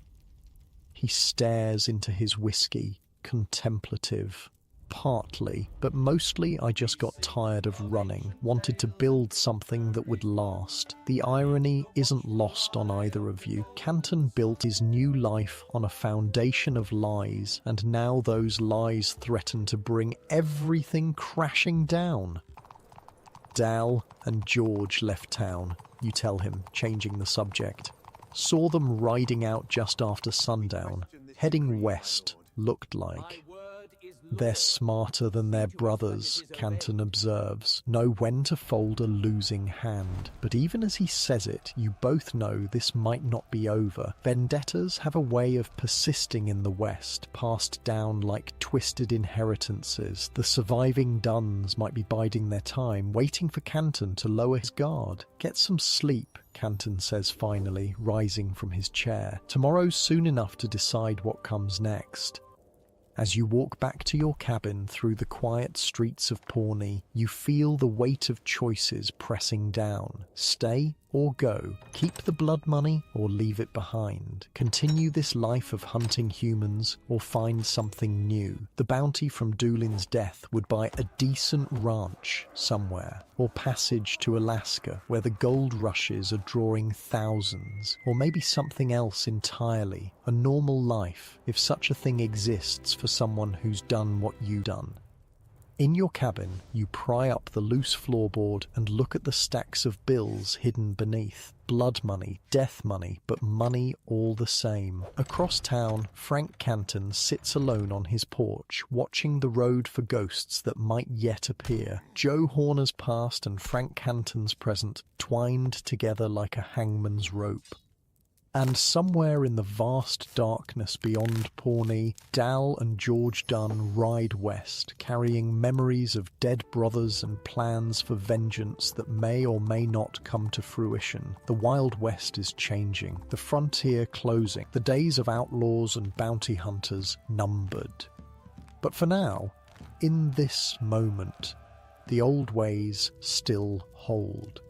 Men still die for honor, for money, for vengeance, and the line between hunter and hunted remains as blurred as ever. The morning after Bill Dunn's death dawns with unexpected rain. Fat droplets fall from a pewter sky, turning Pawnee's dirt streets to mud, washing away the blood outside Canton's cabin. You stand on your porch watching townspeople hurry between buildings, heads down against the weather, whispering about yesterday's shooting. Two Dunn brothers dead in less than a week, both by Frank Canton's hand. The undertaker is doing good business these days. You've made your decision during the long, sleepless night. The bounty money stays hidden under the floorboards of your cabin, a gift to whoever finds it years from now. You're riding out today, rain or no rain. This chapter of your life is finished. A rider approaches through the rain, hunched in a slicker that can't quite keep out the downpour. Marshal Everett Nix himself, come all the way from Guthrie. His face is grim as he dismounts outside the sheriff's office. Whatever news he brings, it isn't good. Curious, you follow at a distance. Inside, you find Canton already seated across from Nix's temporary desk. The marshal hasn't bothered to remove his wet coat, suggesting this meeting won't be long. Frank? Nix nods in greeting as you enter. Or should I call you Joe? Canton's face remains impassive. Frank will do. You've put me in one hell of a spot, Nix continues. 2 Duns dead, both shot by you, one wearing a deputy marshal's badge. B drew first, Canton says flatly, and Bill came hunting me. Both clean kills. I don't doubt it, Nix sighs, pulling off his wet hat. But perception matters, especially with your history coming to light. You lean against the wall, silent but attentive. This is the moment when Canton's fate will be decided, when 20 years of lawman work gets measured against a youthful crime spree in Texas. The governor's reviewed your case, Nix says finally. Given your service record and the circumstances of the Duns' deaths, he's inclined to be lenient. Canton doesn't react, but you see the tension in his shoulders ease slightly. But, Nix holds up a finger, he can't have an acknowledged outlaw serving as a territorial lawman. Too much ammunition for his political enemies. I understand, Canton says quietly. I'll resign. Already handled that part. Nix slides a paper across the desk. Effective immediately. You're a civilian again, Frank. Canton stares at his resignation letter for a long moment before tucking it into his coat. And the Texas warrant? Or still in effect, technically, Nix grimaces, but I've had words with the Texas authorities. They're not particularly interested in pursuing a 20-year-old bank robbery case, not worth the extradition hassle. As long as you maintain a low profile, they'll let sleeping dogs lie. It's not a pardon, but it's freedom of a sort. Canton can live as a private citizen without constantly looking over his shoulder. It's more than most outlaws get. What will you do now? You ask Canton as you both leave the sheriff's office. He squints up at the rain-heavy sky. Not sure. Been a lawman so long, I don't know if I remember how to be anything else. Back at your cabin, you saddle your horse and strap on your few belongings. The bounty money remains hidden under the floor, your own private act of penance. Blood money should stay buried. A knock at your door reveals Canton, still damp from the rain. Heard you're riding out, he says. You nod. Nothing left for me here. Where you headed? North, maybe. Hear there's gold in Alaska. Canton's eyes light up with unexpected interest. Alaska, huh? Been thinking about that myself. You'd leave Oklahoma? You ask, surprised. Despite everything, Canton seemed rooted here. He shrugs. What's keeping me? No badge, no authority, and 2 dead Duns whose brothers might still come looking for revenge. He pauses, considering. Alaska's about as far as a man can go without leaving American soil. It's cold, you warn, and lawless in its own way. Cold, I can handle. And lawless. Canton's smile is wry. I've got experience with that from both sides. You hadn't planned on travelling with company, especially not Frank Canton, but there's something appealing about having a former lawman along for the journey north, especially one as handy with a gun as Canton. I'm leaving today, you say. Rain or no rain? Give me an hour to pack, Canton replies. One last piece of business to settle first. As Canton walks away, you wonder what final loose end needs tying up. Then you remember the surviving Dunn brothers, Dal and George, were last seen riding west. But are they really gone? An hour later, you're mounted up and ready when Canton rides up on his tall bay gelding. He's travelling light, one pack horse with supplies, his weapons and whatever personal items he values enough to bring along. Business settled?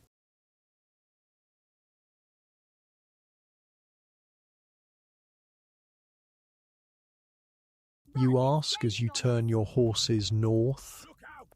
As much as it can be, he answers cryptically. The rain has settled into a steady drizzle as you ride out of Pawnee. A few townspeople watch you go, but most stay inside, out of the weather. No one seems particularly sorry to see either of you leave. Too much death has followed in your wake. 3 days north, camped beside a small creek, Canton finally explains his business back in Pawnee. Went to see Dal and George's trail, he says, feeding sticks into your small fire. Make sure they really headed west. And did they? Canton nods. Tracked them about 10 miles. They're running, not hunting, heading for California like they always planned. You think they'll let it go? Their brothers' deaths? The fire pops and crackles, sending sparks into the night sky. Canton stares into the flames, considering. Hard to say. Dal never struck me as the vengeful type, more practical. George, he's the wild card, young, impressionable, could go either way. So we watch our backs, you conclude. We always watch our backs, Canton corrects. That's how men like us stay alive. Men like us. The phrase strikes you. When did you become the same kind of man as Frank Canton? Somewhere between your first bounty hunt and now, the line between who you were and who you've become has blurred beyond recognition. As you journey north, the landscape changes. Oklahoma's relatively flat terrain gives way to the rolling hills of Kansas, then the plains of Nebraska. You stick to less traveled routes, avoiding major settlements where Canton might be recognized. Not that anyone's actively hunting the former undersheriff, but old habits die hard. The weeks on the trail give you time to know Canton better. He speaks little of his past as Joe Horner, but occasionally, around the campfire at night, he'll share stories of his lawman days, the outlaws he's tracked, the gunfights he's survived, the hanging judge's court where he delivered his prisoners. Ever regret switching sides? You ask one night, going from outlaw to lawman? Canton considers the question longer than you expect. Not regret exactly, but sometimes I wonder what would have happened if I'd been caught back in Texas, served my time instead of running. You'd probably be dead, you point out. Texas prisons aren't known for their hospitality. Maybe. He pokes the fire with a stick. Or maybe I'd have served my sentence and still ended up a lawman, just without the lies. A lot of lawmen started out breaking the law, you observe. Seems like you need to understand both sides. Canton nods slowly. That's the truth of it. Best lawmen are the ones who can think like outlaws, know where they'll run, how they'll hide. In July, you reach Dakota Territory. The land is vast and empty, stretching to horizons that seem impossibly distant. The weather turns mercurial, blistering heat one day, violent thunderstorms the next. Still, you push on, drawn northward by rumors of Alaskan gold and the promise of new beginnings. News travels even on the frontier. In a small trading post near the Canadian border, you hear that Dynamite Dick Clifton, one of the last members of the Wild Bunch, has been killed by deputy U.S. Marshals. The age of the outlaw gangs is ending, replaced by a new kind of ordered society. World's changing, Canton remarks as you ride away from the trading post. Closing in. Time was, a man could ride for weeks without seeing another soul. Now there's towns and settlements everywhere you look. He's right. The Wild West isn't so wild anymore. Railroads crisscross the land, telegraph lines connect distant cities, law and order advance with each passing year, pushing the frontier further and further back until one day there will be no frontier left at all. That's why Alaska makes sense, you reply. Last real frontier we've got. Canton nods, his expression distant. For now, anyway. In late August, you reach the coast. The Pacific stretches before you, vast and forbidding. Ships come and go from the bustling port, many bound for Alaska and the gold fields of the Yukon. Ever been on a ship before? You ask Canton as you watch stevedores loading cargo onto a weathered steamer. Once, he admits. Got seasick the whole damn time. You laugh, surprised by this admission of weakness from the stoic lawman. Maybe we should go by land, through Canada. Too late in the year. Canton shakes his head. Winter comes early up north. We'd get caught in the passes. So it's settled. You book passage on a steamer bound for Skagway, spending nearly half your remaining funds on tickets and supplies. The gold rush has driven prices sky high, with desperate men paying whatever it takes to chase the dream of instant wealth. The night before your ship sails, you and Canton share a bottle in a dockside tavern filled with prospectors, sailors and fortune seekers. The air is thick with tobacco smoke and wild stories of gold nuggets the size of a man's fist just waiting to be plucked from Alaskan streams.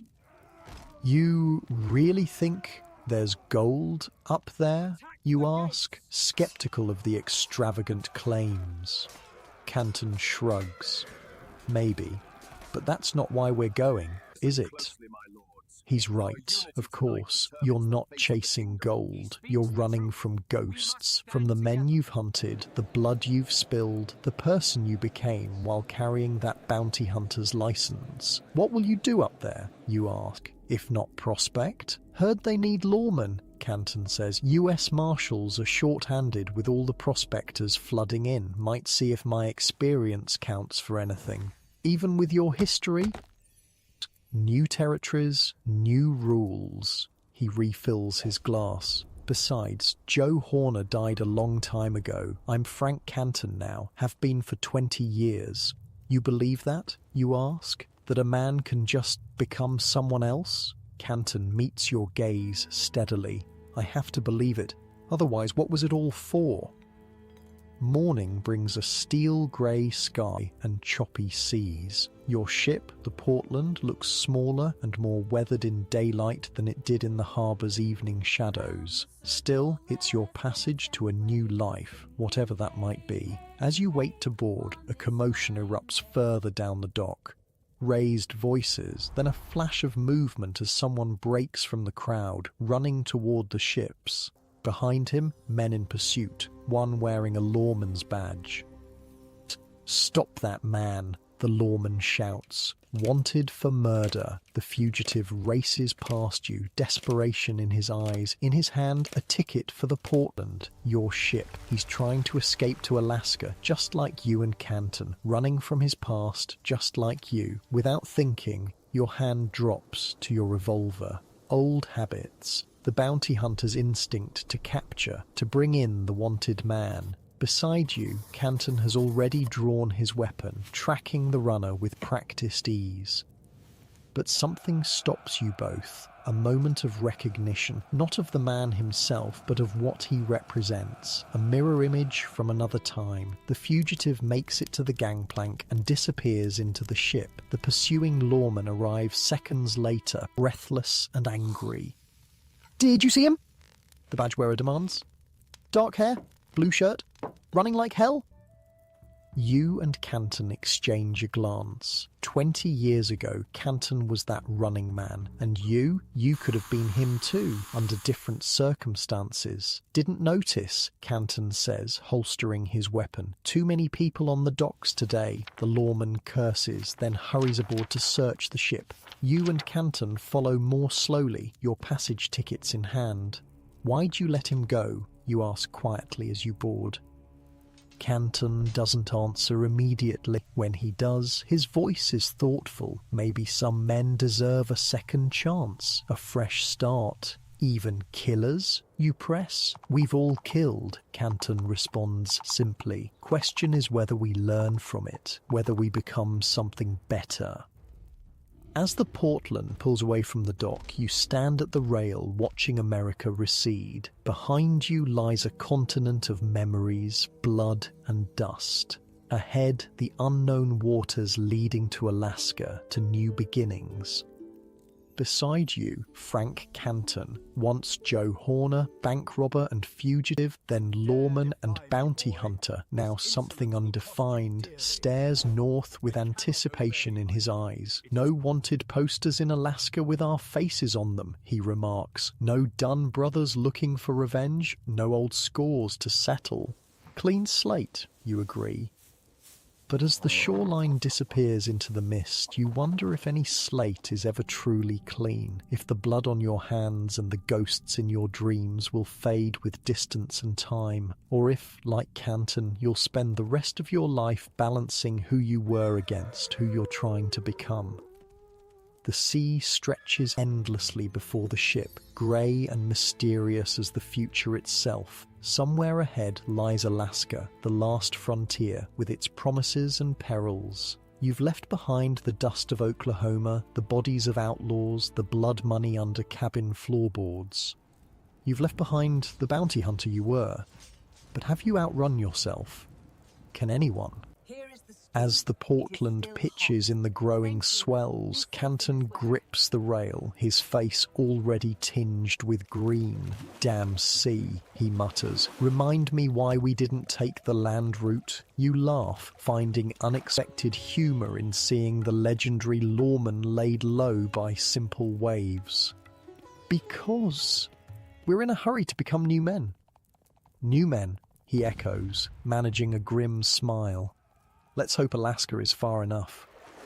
The ship sails on, carrying you both toward whatever awaits in the frozen north. Behind you, the age of outlaws and bounty hunters fades like the distant shore, a chapter of American history closing forever.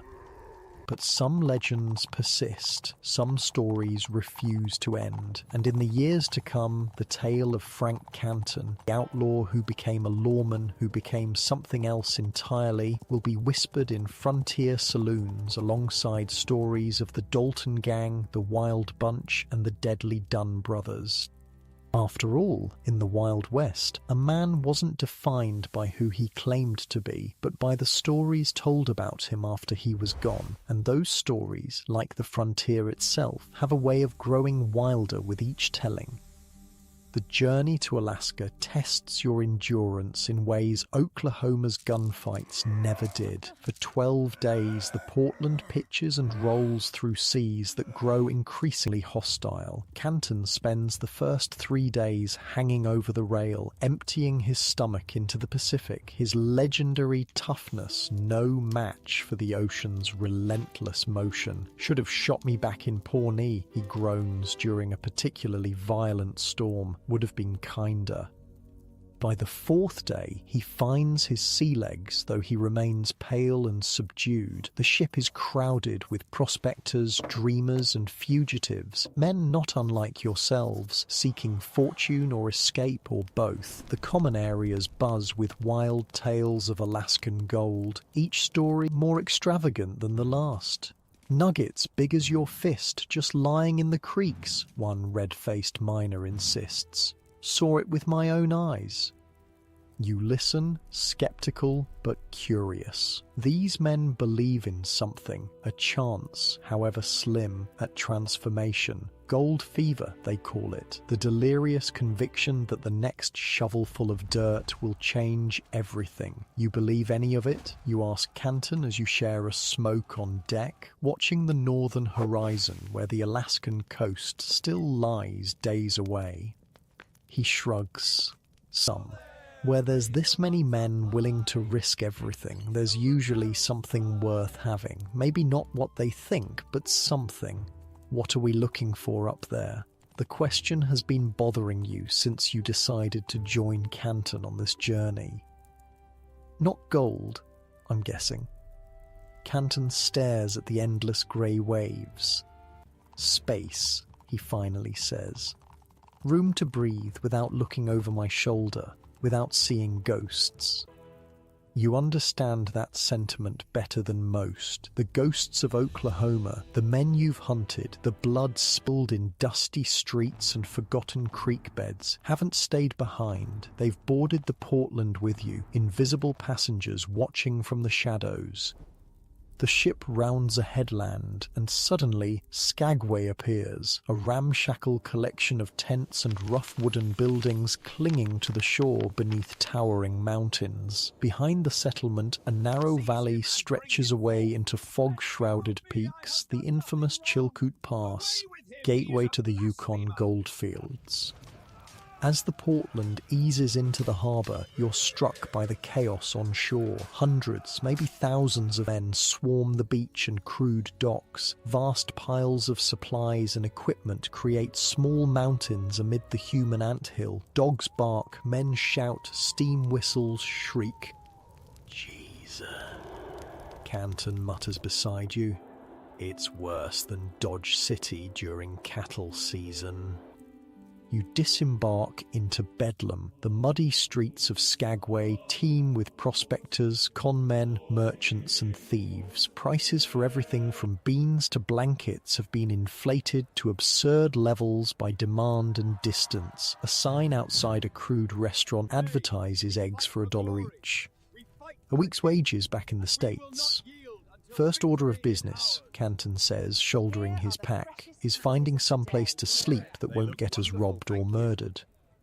It takes hours of searching, but you eventually secure a corner in a massive tent that serves as a hotel of sorts. 50 canvas cots crammed together, each renting for the price of a decent room in San Francisco. Privacy is non-existent, security a joke. We'll need something better before winter, you observe, stashing your few belongings under the sagging cot. Temperatures already dropping at night.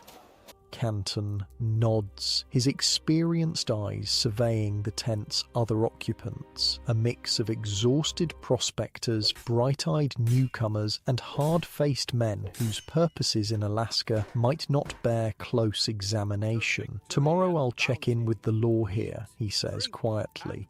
See what opportunities exist. You sure about that? You ask. After everything in Oklahoma? I'm not looking to pin on another badge, he clarifies. Just want to know where things stand, who's in charge, what kind of operation they're running. You understand his caution. Alaska in 1897 is the edge of American jurisdiction, a place where law exists more as a concept than a reality. Knowing the terrain, legal as well as physical, is essential for survival. The next morning, you explore Skagway while Canton makes his inquiries. The town is barely controlled chaos, a frontier boomtown exploding with the sudden influx of gold seekers. Saloons and gambling halls operate day and night. Merchants hawk outrageously priced supplies to greenhorns who don't know any better. Religious missionaries compete with prostitutes for attention on street corners. Quite a place, a voice observes beside you. You turn to find Canton, looking troubled. Makes the Oklahoma Territory seem civilized by comparison. What did you find out? He guides you away from the main street, speaking low. Law's a joke here. U.S. Marshal has jurisdiction but no manpower. Local peacekeepers are on the take. Real power belongs to a fella named Jefferson Smith. Calls himself Soapy. Runs everything from gambling to protection rackets. Sounds familiar, you remark. Every frontier has its version. Difference is, back in Oklahoma, there were enough legitimate lawmen to keep things balanced. Here, Canton shakes his head. Smith's got this place locked down tight, even controls the mail and telegraph. That evening, you witness Soapy Smith in action. The self-proclaimed King of Skagway holds court in the largest saloon, a tall man with a neat goatee and cold, calculating eyes. His gang of supporters, the Soap Gang, keeps order according to their boss's whims. You watch a prospector beaten bloody for questioning the fairness of a card game, then dragged away when he can no longer stand. No one intervenes. No one even seems surprised. "We should move on," Canton says after witnessing the beating. "Dawson City's further into the interior, but it's got actual law. Canadian Mounties don't mess around. Crossing the pass this late in the year is risky," you point out. "Winter's coming fast." Canton surveys the saloon, his eyes lingering on Soapy Smith. "Staying here might be riskier." The decision is made for you 3 days later. Canton returns to your tent hotel with news that chills you despite the warm September afternoon. "Saw George Dunn on Front Street," he says without preamble. "He's here." The name hits like a physical blow. "You sure? It was him. Older. Bearded now. But it was him. He didn't see me." Your mind races. George Dunn, youngest of the brothers, in Skagway. It can't be coincidence. The Dunns had talked about California, not Alaska. "He's hunting us," you conclude. Canton nods grimly. "Has to be. Question is he alone, or did Dal come too?" You pack quickly, gathering only essentials. The Chilkoot Pass is already dangerous this late in the season, but staying in Skagway with a vengeful Dunn on your trail is certain death. "We leave at dawn," Canton decides. First boat up Lynn Canal to Dyer, then straight to the trailhead. That night, you sleep fitfully, waking at every sound, hand never far from your revolver. The ghosts you fled in Oklahoma have followed you to Alaska, taking corporeal form. The past, it seems, isn't so easily outrun. Dawn brings fog rolling off the water, shrouding Skagway in ghostly white. Perfect cover for your departure, but also perfect ambush weather. You move cautiously through the sleeping town, alert for any sign of George Dunn. The small steamer to Dyer leaves with the morning tide, carrying a dozen passengers, mostly prospectors headed for the pass with dreams of Yukon gold. You and Canton stand at the stern, watching Skagway disappear into the fog, wondering if George Dunn is watching the boat from shore, realizing his quarry has slipped away. "Think he recognized you?" you ask Canton. "Don't know. Been a few years. I've changed." "Not that much," you observe. The former undersheriff still carries himself with unmistakable authority, still watches everyone and everything with lawman's eyes. The journey to Dyer takes barely 2 hours. Unlike Skagway, this settlement is clearly temporary, a launching point for the Chilkoot rather than a destination itself. Tents far outnumber permanent structures. The beach is littered with mountains of supplies as prospectors sort and repack their goods for the grueling climb ahead. Canadian Mounties won't let anyone cross without a year's worth of supplies, Canton explains as you survey the scene. Ton of food and equipment per man. Literally a ton, 2,000 pounds. We travelling that heavy? You can't imagine hauling so much over a mountain pass. Canton shakes his head. "We're not prospectors. We're travelling light and fast. Hunting cabin up near Tagish Lake if we can make it before the snow. Mountie I knew back in Wyoming told me about it. Said the owner died last spring. Place is abandoned." It's a gamble, but a calculated one. Unlike the gold-crazed masses, you're not heading to the Klondike itself, but to the less-travelled regions just over the pass, and you're moving now ahead of the heavy snows that will close the routes entirely by November. The Chilkoot Trail begins innocuously enough, a muddy path winding through scrubby forest alongside a rushing creek. But within miles, the true nature of the journey becomes clear. The trail steepens dramatically, becoming a brutal ascent up bare rock and scree. Around you, prospectors struggle under impossible loads, many making multiple trips to transport their ton of supplies. You and Canton push forward, carrying only what you need to survive. Food, ammunition, basic tools. The weather holds for 3 days, allowing steady progress. On the 4th morning, you reach the summit, the literal border between American and Canadian territory, marked by a tattered flag and a small detachment of Mounties checking paperwork and supplies. Purpose in Canada? A red-coated officer asks, studying your minimal packs with suspicion. Hunting and trapping, Canton answers smoothly. Got a cabin near Tagish. The Mountie frowns. Most men are heading to the gold fields. Most men are fools, Canton replies, with just enough humour to avoid offence. After a brief inspection of your supplies, deemed barely adequate by the Mountie standards, you're allowed to pass. The Canadian side of the Chilkoot descends toward a chain of lakes, Lindeman, Bennett, Tagish, that form the headwaters of the Yukon River. The weather turns as you begin the descent. Snow flurries dance around you, driven by an Arctic wind that cuts through clothing like a knife. The temperature plummets as afternoon fades toward evening. Need shelter, Canton shouts over the rising gale. Storm's coming fast.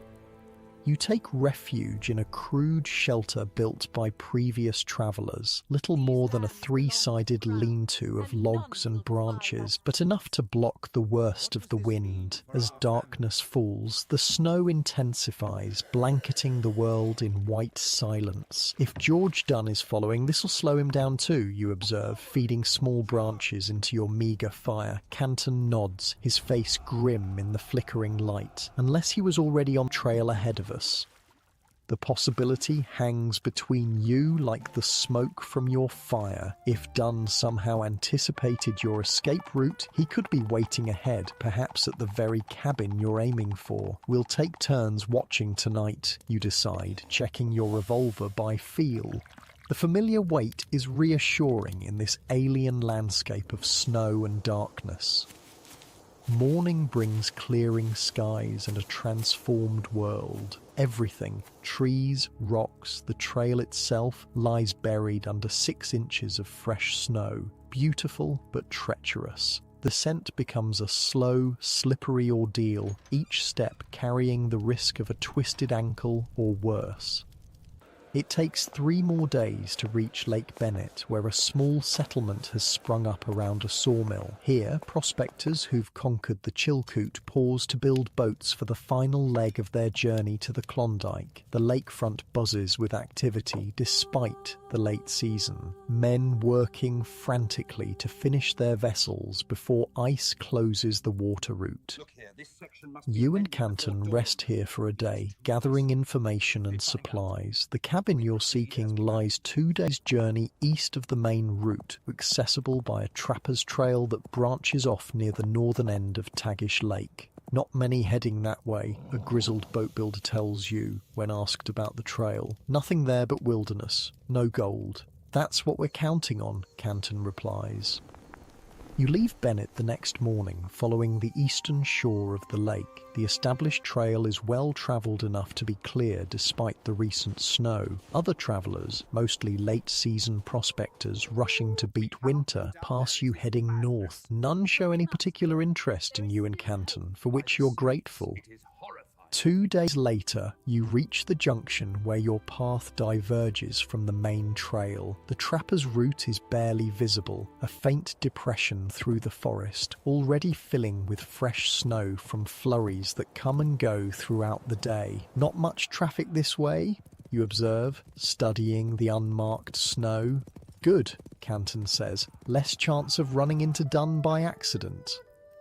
You make camp early, gathering extra firewood for what promises to be a cold night. The temperature has been dropping steadily as October advances. Ice already forms along the lake edges each night, melting reluctantly under the brief daylight. How much further to the cabin, you ask, as you share coffee and jerky beside the fire. Day and a half, if the directions are good, Canton replies, studying a crude map drawn for him by the Wyoming Mountie. Should reach Tagish Lake by midday tomorrow, then follow the shore east to a creek. Cabins upstream about 2 miles. Sleep comes quickly after the long day's trek, but sometime in the darkest hours, you jerk awake, heart racing. Something pulled you from sleep, a sound, a sense of wrongness. Beside you, Canton is already alert, rifle in hand. "What is it?" you whisper.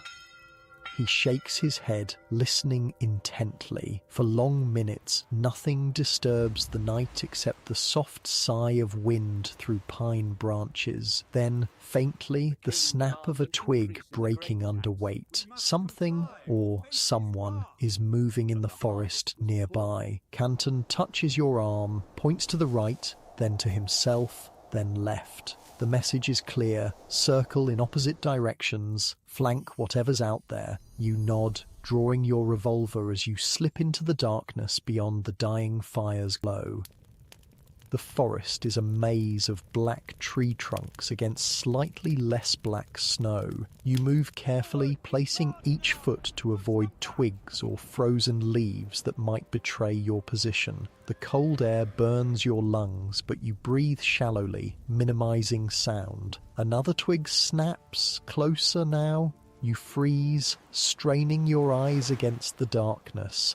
A shadow moves between trees, roughly man-shaped, too large for a wolf, too deliberate for a deer. You raise your revolver, tracking the figure's progress. The blast of a rifle shatters the night. The muzzle flash briefly illuminates Canton's grim face and a larger shape that crumples to the ground with a very human cry of pain. You rush forward as Canton approaches the fallen figure, rifle still trained on the man writhing in the bloodstained snow. "Got him in the leg," Canton says tersely. "Check if he's armed." You kneel beside the wounded man, quickly locating and removing a revolver from his holster. Only then, in the faint starlight filtering through the trees, do you recognize the face contorted with pain. "It's not done," you tell Canton. "Never seen him before." The stranger glares up at you, clutching his bleeding thigh. "Bastards shot me," he gasps. "I ain't done nothing to you." "You were sneaking around our camp in the middle of the night," Canton observes coldly. "Not the behavior of an innocent man. Was just looking for food," the man insists. "Been lost 3 days, separated from my partners on the trail." His clothes support the story, tattered, filthy, showing signs of hard travel and exposure. Still, caution keeps your guard up. The Yukon Trail is full of desperate men, and desperation breeds both lies and violence. "We'll treat your wound," you decide. "Then we'll figure out what to do with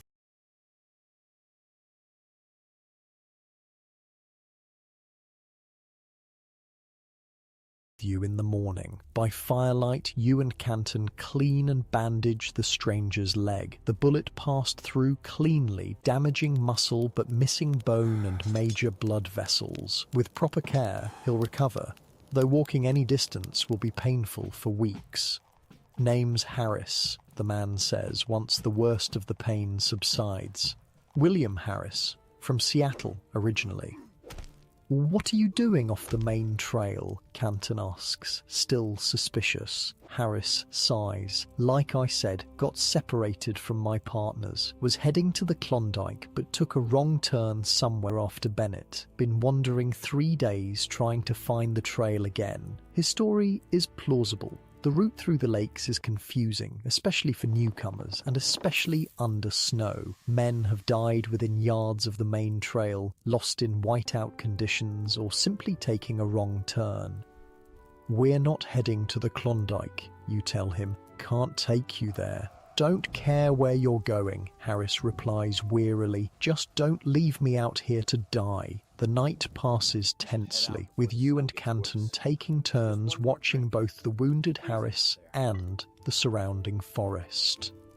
By morning, it's clear the man poses little threat. His wound, while not life-threatening, has left him feverish and weak.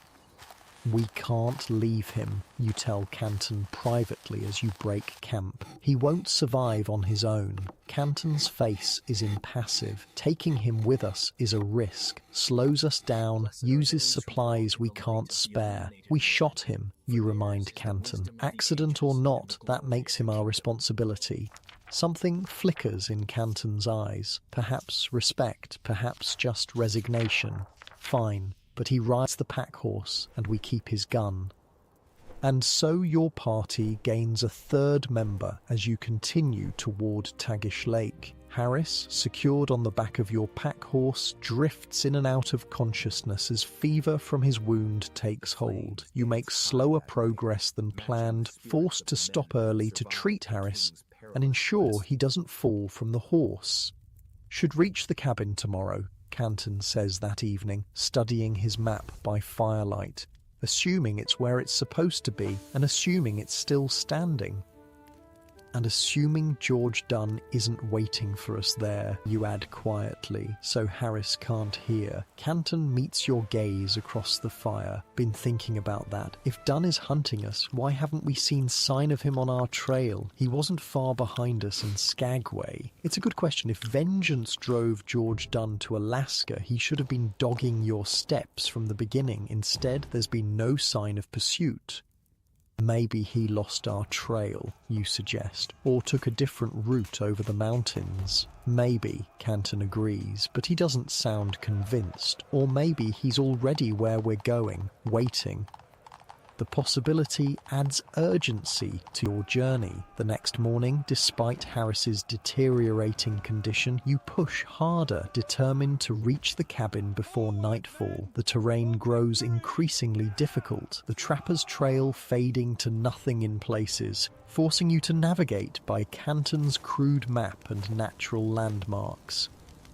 Midday brings you to the eastern shore of Tagish Lake, its waters slate grey under a low, threatening sky. Wind whips across the open expanse, carrying the promise of snow.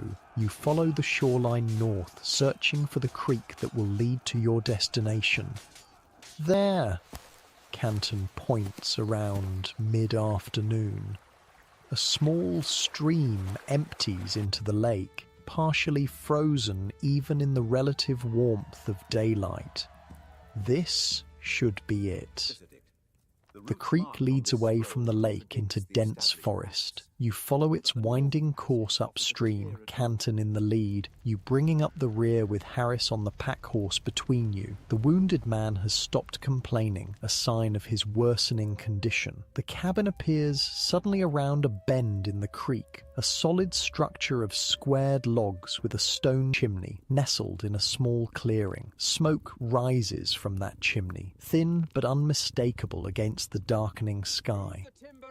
Someone is already there. Canton raises his hand, halting your small party within the tree line out of sight from the cabin's windows. "Stay here with Harris," he whispers. "I'll scout." He disappears into the underbrush, circling to approach the cabin from another angle. You wait, tense and alert, one hand on your revolver, the other steadying Harris, who sways dangerously on the horse's back. 10 minutes pass. 15. The light fades as evening approaches. Finally, Canton reappears, his expression unreadable. "Well?" you ask. "Done?" Canton shakes his head. "Not done. A woman. Alone. Far as I can tell." "A woman?" You can't hide your surprise. Female prospectors exist, but they're rare, especially this far from established routes. "Native woman," Canton clarifies. "Probably Tagish or Tlingit. Looks like she's been living in the cabin since the trapper died." You consider this unexpected development. What do we do? Canton stares at the cabin, thinking. We approach openly. No sneaking. Show we're not a threat. He glances at Harris, now barely conscious. And we've got a wounded man who needs shelter. Might help our case.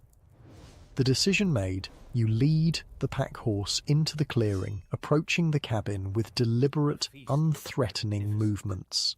Canton walks ahead, rifle pointed at the ground, hands visible. The cabin door opens before you're halfway across the clearing. A woman appears, holding a rifle with the confidence of someone who knows how to use it. She's middle-aged, dressed in a mixture of native and European clothing. Her dark eyes assess your party with cautious intelligence. "Stop there!" she calls in accented but clear English. "What do you want?" "Shelter," Canton responds simply. "We have a wounded man, and winter's coming." She studies you for a long moment, her gaze lingering on Harris slumped over the horse. Finally, she lowers her rifle slightly. "Come closer, slowly." You advance until you stand before the cabin steps. Up close, you can see the woman's face bears the weathered marks of a hard life on the frontier. "I am Casca," she says. "This was my husband's cabin. He died last spring." "The trapper," Canton realizes. "You're his widow." She nods. "You know of him?" "A Mountie told me about this place. Said it might be abandoned." Canton gestures to Harris. "Our friend needs help. We can pay." Casca's eyes narrow. "I don't need money, but I need many things before winter. Ammunition, coffee, medicine." She looks pointedly at Harris. "Your friend may die without proper care. We'll share what we have," you offer, "and help with hunting, repairs, whatever's needed." She considers this for a moment, then steps aside from the doorway. "Bring him in, but understand, this is my home. You are guests only." As you help Harris from the horse and into the cabin's unexpected warmth, you realize you've found something rare in this harsh land. Not just shelter, but perhaps an ally. Someone with knowledge of the country, someone already established. Someone who might help you and Canton truly disappear from the ghosts of Oklahoma, including George Dunn, wherever he might be. The cabin's interior is simple but well kept. A stone fireplace dominates one wall, its crackling flames pushing back the gathering evening chill. Furs and woven mats cover the packed earth floor. Dried herbs and meat hang from the ceiling beams. It smells of wood smoke, pine, and unfamiliar cooking spices. "Put him there," Casca directs, pointing to a pallet near the fire. "I will look at his wound." As you settle Harris onto the pallet, Canton brings in your minimal supplies. Outside, the first flakes of new snow begin to fall, driven by a wind that moans through the surrounding pines like a living thing. You've reached shelter just in time. Winter has arrived in earnest, sealing you into this unexpected sanctuary with a wounded stranger and a widow who regards you with cautious tolerance. And somewhere out there, perhaps, George Dunn still searches for the men who killed his brothers, but for now at least, you're safe. The ghosts can't follow through the blizzard that's building outside. At least that's what you tell yourself as darkness falls over the Yukon wilderness. Winter descends on the Yukon with brutal finality. For 3 days after your arrival at Casca's cabin, snow falls continuously, piling in drifts taller than a man. The temperature plummets until spit freezes before it hits the ground. The creek beside the cabin vanishes beneath ice thick enough to walk on. The world contracts to the cabin's 4 walls, the glow of the fire, and the small routines that fill each day. Harris's condition improves slowly under Casca's care. She treats his wound with poultices of crushed herbs and pine resin that smell terrible but draw out the infection. His fever breaks after 5 days, and gradually colour returns to his face. "Lucky," she pronounces one morning, checking his bandages. "Bullet clean through, no bone." Canton spends his days chopping firewood, hunting when the weather permits, and repairing weak spots in the cabin's construction. You help where needed, learning from both Canton and Casca how to survive in this harsh environment. It's a different kind of education than tracking outlaws across Oklahoma territory, but no less essential. Casca proves to be a woman of few words but deep knowledge. Born to a Tagish mother and Tlingit father, she navigates between native traditions and the ways of white settlers with practiced ease. Her late husband, a French-Canadian trapper named Beaumont, taught her English and how to deal with the outside world. In return, she showed him how to survive in a land that kills the unprepared. "My people have lived here since before time," she tells you one evening as she teaches you to repair snowshoes. "We know the patterns, when to gather, when to hunt, when to be still. White men come rushing, always rushing. Many die because they do not listen to the land." The cabin settles into a rhythm as November yields to December. Outside, daylight shrinks to a brief dim glow at midday. Inside, the four of you form an unlikely community. Harris, once recovered enough to move around, proves surprisingly useful. A former carpenter with skills perfectly suited to cabin improvements.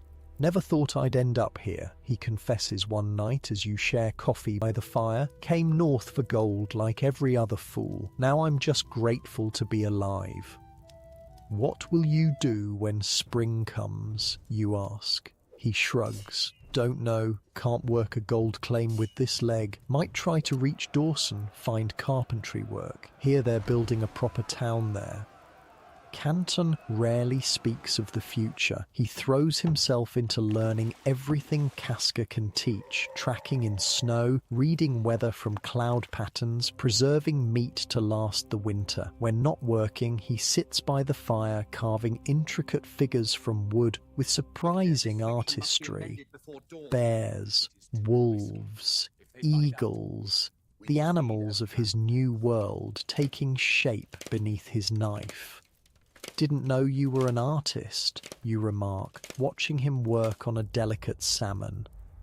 "Neither did I," he responds with a slight smile. "Never had time for it before." Christmas comes and goes, marked only by a special meal of moose meat and dried berries that Casca prepares. The new year arrives during a blizzard so fierce that stepping outside means certain death. You celebrate by staying alive, gathered around the fire, listening to the wind howl like hungry wolves beyond the walls.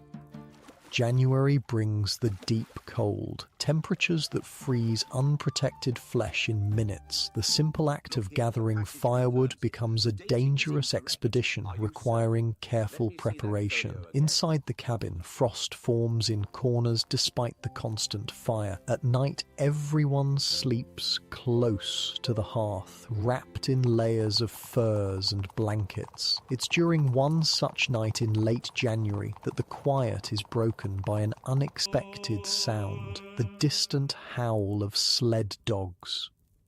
You wake instantly, hand reaching for the revolver you keep nearby even now. Across the cabin, Canton is already up, rifle in hand, peering through the single window's frost-rimed glass. "Someone's coming," he says unnecessarily. "Dog team, single sled from what I can make out." Casca joins him at the window. "Might be mail carrier. They come through sometimes, even in winter."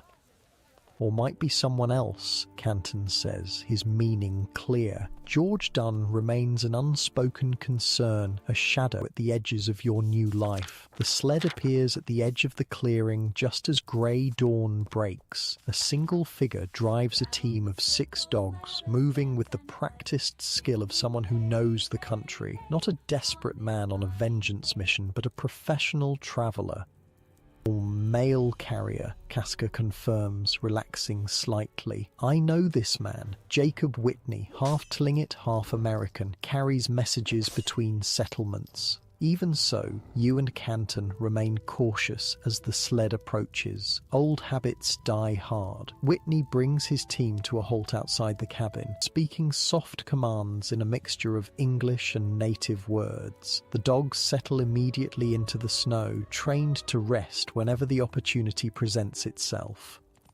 Whitney himself is a compact man bundled in furs, his face weathered by years of exposure to the elements. Only when he pushes back his hood can you see he's younger than his bearing suggests, perhaps 30, with intelligent eyes that miss nothing. "Casca," he greets, stomping snow from his boots before entering. "Didn't expect to find you with company. These men arrived before the deep snow," she explains. "One was wounded. They stay for winter." Whitney nods, accepting this with the frontier's pragmatic attitude toward unusual situations. He carries a small pouch of mail, mostly official communications between settlements, but occasionally personal letters that find their way along the wilderness routes through sheer determination. "Nothing for you," he tells Casca, "but I bring news, and coffee if you have some to spare." Over steaming cups, Whitney shares what information he carries from the outside world. The gold rush continues despite winter's grip, with thousands still pouring into Dawson City and the Klondike. Skagway remains under Soapy Smith's control, though rumors suggest federal authorities may finally intervene. "And there's been trouble on the pass," Whitney adds. "3 men found frozen 2 weeks back. Got caught in a storm, seems like." "Anyone know who they were?" Canton asks, his voice carefully neutral. Whitney shrugs. "One had papers, George something. Dunn, I think. Other 2 were strangers to these parts." The name falls like a stone into still water. George Dunn, dead on the Chilkoot. The last of the brothers who'd sworn vengeance against Frank Canton. "Dunn?" Canton repeats softly. "You're certain?" "That's what the Mounties said." Whitney studies Canton with sudden interest. "You knew him?" "Crossed paths," Canton says vaguely. "Back in the States." The conversation moves on, but later, when Whitney has departed to continue his rounds, you and Canton sit by the fire processing this unexpected news. "So that's it," you say finally. "George Dunn never made it over the pass." Canton stares into the flames. "He wasn't hunting us at all. Just another gold seeker who took the same route north." Coincidence, you wonder? Seems hard to believe.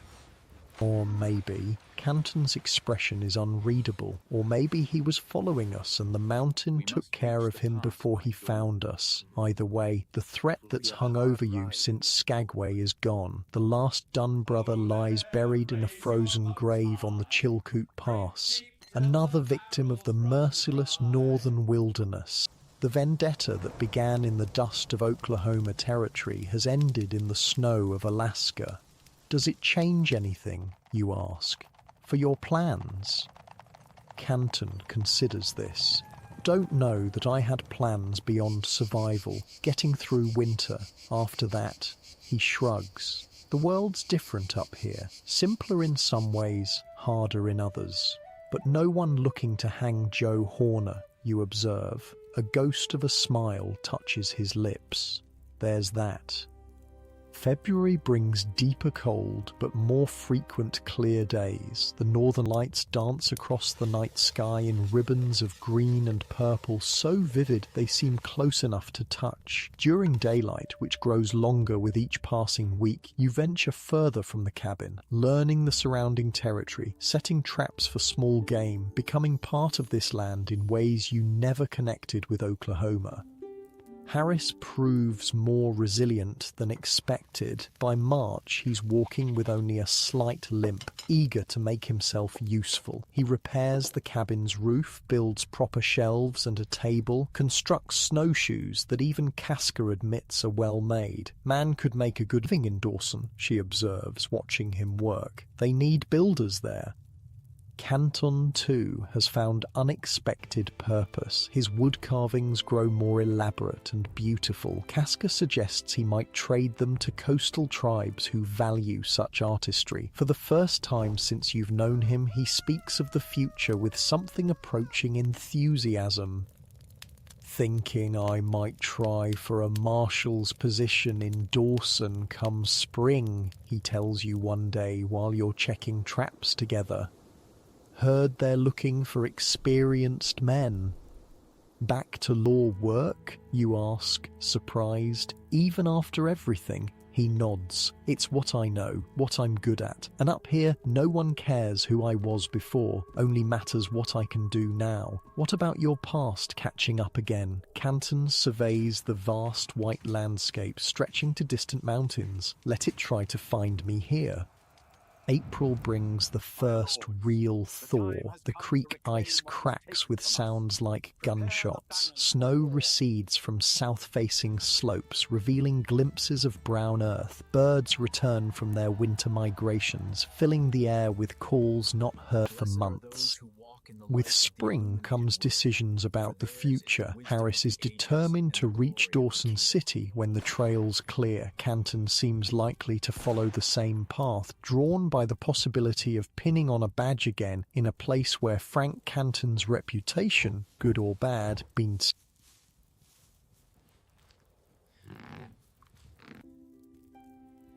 What about you? Canton asks one evening as plans take shape. Got a direction in mind? You've been pondering this question for weeks. The bounty hunter life holds no appeal anymore. Neither does chasing gold like the thousands still streaming north despite disappointing reports from the Klondike. Might stay, you say, surprising yourself with the decision even as you speak it. Help Casca with the trapping. Learn the country better. Canton nods, accepting this without judgment. Good land here, far from crowds, far from troubles. Casca, overhearing, gives you a measuring look. Trapping is hard work, lonely work, not for men who need excitement. Had enough excitement, you tell her, looking for something quieter. She seems satisfied with this answer. Later, she shows you how to repair a damaged trap with materials at hand. Another small piece of knowledge passed from someone who truly understands this unforgiving land. May brings genuine warmth and the final preparations for departure. The trail to Lake Bennett is clear enough for travel, and from there, Harris and Canton can catch transport to Dawson City. You help them pack, provision, plan their route using knowledge gained over the winter. The night before they leave, you sit late around the fire, sharing the last of a whiskey bottle Harris had somehow kept intact through all his travels. Strange how things work out, Harris muses, staring into his cup. Almost died on that trail. Now I'm heading to Dawson to build houses for rich prospectors. Life takes unexpected turns, Canton agrees, especially up here. What about you? You ask him. Still set on marshal work? He nods. Already exchanged letters with the chief constable in Dawson. They're interested in my experience. A faint smile touches his lips. Didn't mention which side of the law that experience came from. Joe Horner stays buried, you observe. Joe Horner died in Texas, Canton corrects. Long before Alaska, the man heading to Dawson is just Frank Canton, nobody special. But there's something in his tone that suggests he doesn't quite believe this himself. Canton may have outrun his past, but he carries it within him, shaped by it in ways that can never be fully escaped, just as you carry the memory of every man you hunted, every bounty collected, every life altered or ended by your actions in Oklahoma. Morning comes clear and cool. Harris and Canton make final preparations for the journey to Bennett and beyond. You help load the sled Casca has traded for, harnessing the 2 dogs that will help pull their supplies. Should reach Bennett by nightfall if you push hard, you advise, checking the bindings one last time. We'll make it, Canton assures you. He seems lighter somehow, unburdened by the weight of secrets and vendettas that dogged him in the south. The moment of parting comes without ceremony. Harris shakes your hand firmly, genuine gratitude in his eyes. "Wouldn't be alive without you," he says simply. "Despite you shooting me first." You laugh, acknowledging the strange path that brought you all together. "Build something that lasts in Dawson." "Count on it," he promises.